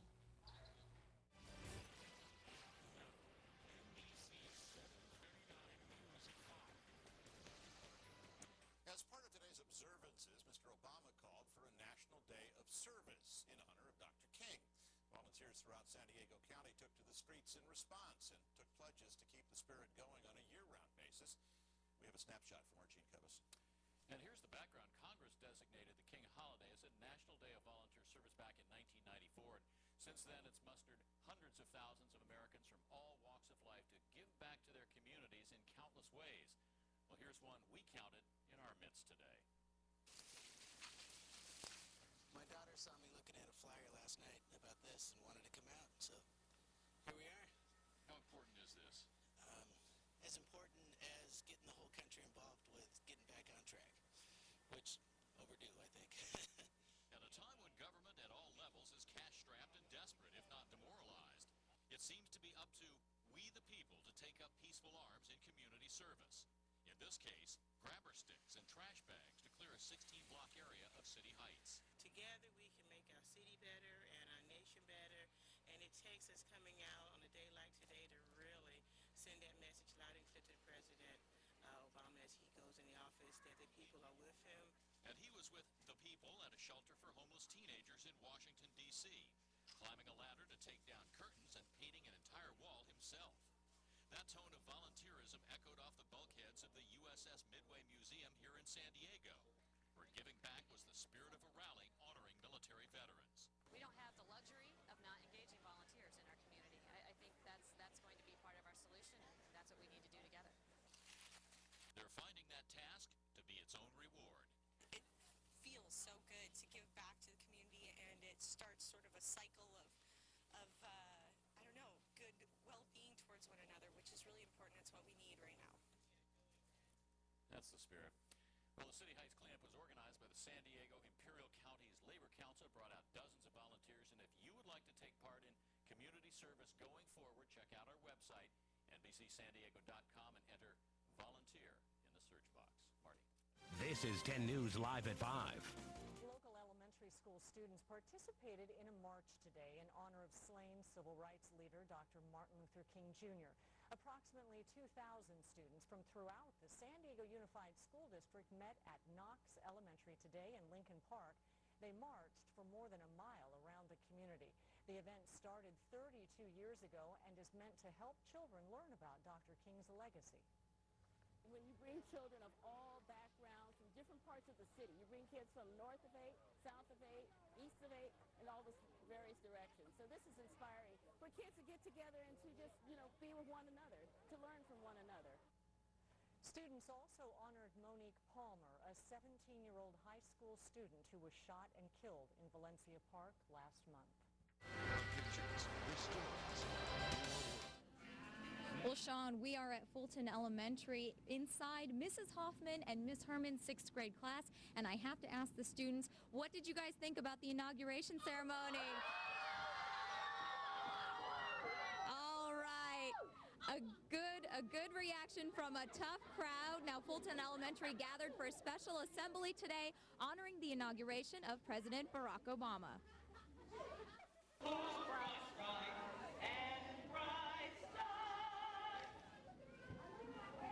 Dozens of students participated this morning singing the national anthem, other inspirational songs, and holding up signs and photos of Barack Obama. Students were chosen to speak about their feelings on the ceremony and what they hoped for from the new president. If you put your mind to it, you can accomplish what you want to. One thing I know for sure is that he's an idol to me.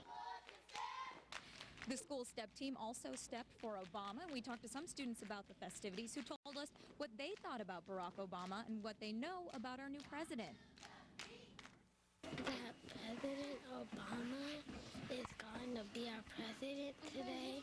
I know that he's our 44th president, and this year his grandma just died, and his wife's name is Michelle. He has 2 daughters, and that his 2 daughters' favorite Disney Channel show is Hannah Montana, and that he was born in Hawaii. I feel great because this is the first year I get to see an African-American president. The world would be a better place because he's going to be the president now. And I'm with the 2 speakers who were featured during today's assembly. This is Jared Reyes. Jared, you made a really inspirational speech, but what does Barack Obama, how does he inspire you? He inspires me by he kept on going. He kept on driving for what he wanted to be. Well, it came all the way from racism, where certain races didn't have the choice. They didn't have certain priorities as the other race, and that's what's very inspiring. Wow, very good answer. And I'm also joined now by Winta. And you told me that you were very proud about the fact that he's the first African-American president. What does that mean to you? It means to me because we always have the same race of a president over and over again, but this time Barack Obama comes and then he changes that, and he changes history. All right, good answer. Very eloquent speakers we have. Right now we are joined by the school's principal. This is Caroline King.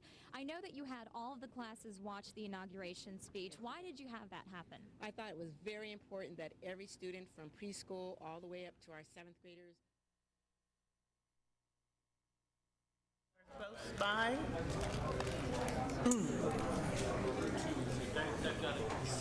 Okay. Well, it's nice to be able to throw all that stuff away. I tell you. Thank you very much. We're going to resume our meeting. Got a quorum. We have a quorum. Yes. This is, we're moving on to Area I. Area I is Superintendent Consent. Action by the Board of Education in Section I Superintendent Consent Agenda. At this point of the agenda means that all items appearing in Section 1 are adopted by one single motion unless a member of the Board or the Superintendent requests that any such item be removed from the consent agenda and voted upon separately. Generally, consent agenda items are matters which members of the Board and Superintendent concur are routine in nature and should be acted upon in one motion to conserve time and permit the focus on other than routine matters on this agenda. In addition to items I-08, I-13, and I-27, which was withdrawn by the staff, Ms. Ward, are there any other changes to the consent agenda? There are none. Do we have requests for any consent agendas, items? No speakers. Very good. Does any board member wish to remove any item from the consent agenda? Okay, Mr. DeBeck, Ms. Barrera, Mr. Evans? Okay. No. All right. Can I get a motion? So moved. Okay. Been moved and seconded to approve the consent agenda. Please vote. I'm covering my chest down here. Uh-oh. That passes 4-1 the first time. If it just makes you comfortable. I have this needle that I can jab you. Okay, at this time, we're going to return to public testimony. We have some people that had signed up to speak that we did not get to prior to the meeting and or during the meeting. If I call your name, please come down front and be ready to speak.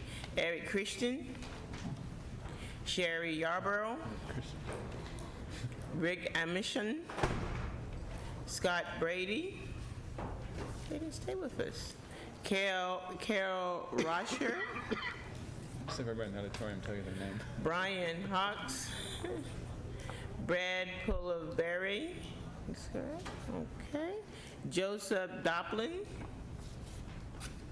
Barbara Toombs, Robin Winston. We got one. There we go. We love you. Good evening. My name is Robin Wilson. I'm at 4350 30th Street. I was hoping to speak during the VAPA discussion with all the other students, but I'm glad to be able to speak with you and get more information, and I feel more informed, so thank you. A couple things. I'm very appreciative of the VAPA program. I work at UCSD, and I have collaborated with VAPA with some events on campus, and I see that you met with Abel Silva here. I have asked him to come to campus, and if it wasn't with the efforts with the VAPA program, I don't think I would have met such a distinguished gentleman as Abel Silva. So I had the opportunity to speak with Richard Barrera earlier, and at the UC system, we're facing similar circumstances. And today, we just finished up UC at Sacramento. And what I'm suggesting is that you have San Diego Unified Day in Sacramento. That includes staff, students, family members, all community members involved, that they meet in Sacramento and have a discussion with this third party that always seems to be someone that isn't in the room. The county's not in the room. And so the legislation body is not in the room. So maybe that kind of argument may not always win. And I think it's something to consider in the future. I want to thank all of you for all of your hard work. I did not realize the comprehensive work that you've been doing, and I'm very appreciative of that. The Honor Orchestra is meeting tonight, or they would have shown up today. I know it. In the meeting that you had today, I hope that you would reschedule meetings where parents can attend in the evening, and you don't have 12 o'clock meetings. I'm not sure if due process was met when you had a 12 o'clock meeting. Ms. Wilson, thank you very much for your comments, and we've had lots of meetings on Saturdays even to try to get parents in. Yes, ma'am. Thank you. Allison Western. Okay. We're going to recess for about, we'll go up and resume closed session. We're still doing bargaining items. We're not coming back, are we? We're not coming back. So then this meeting This meeting is adjourned. is adjourned. We're going to recess upstairs.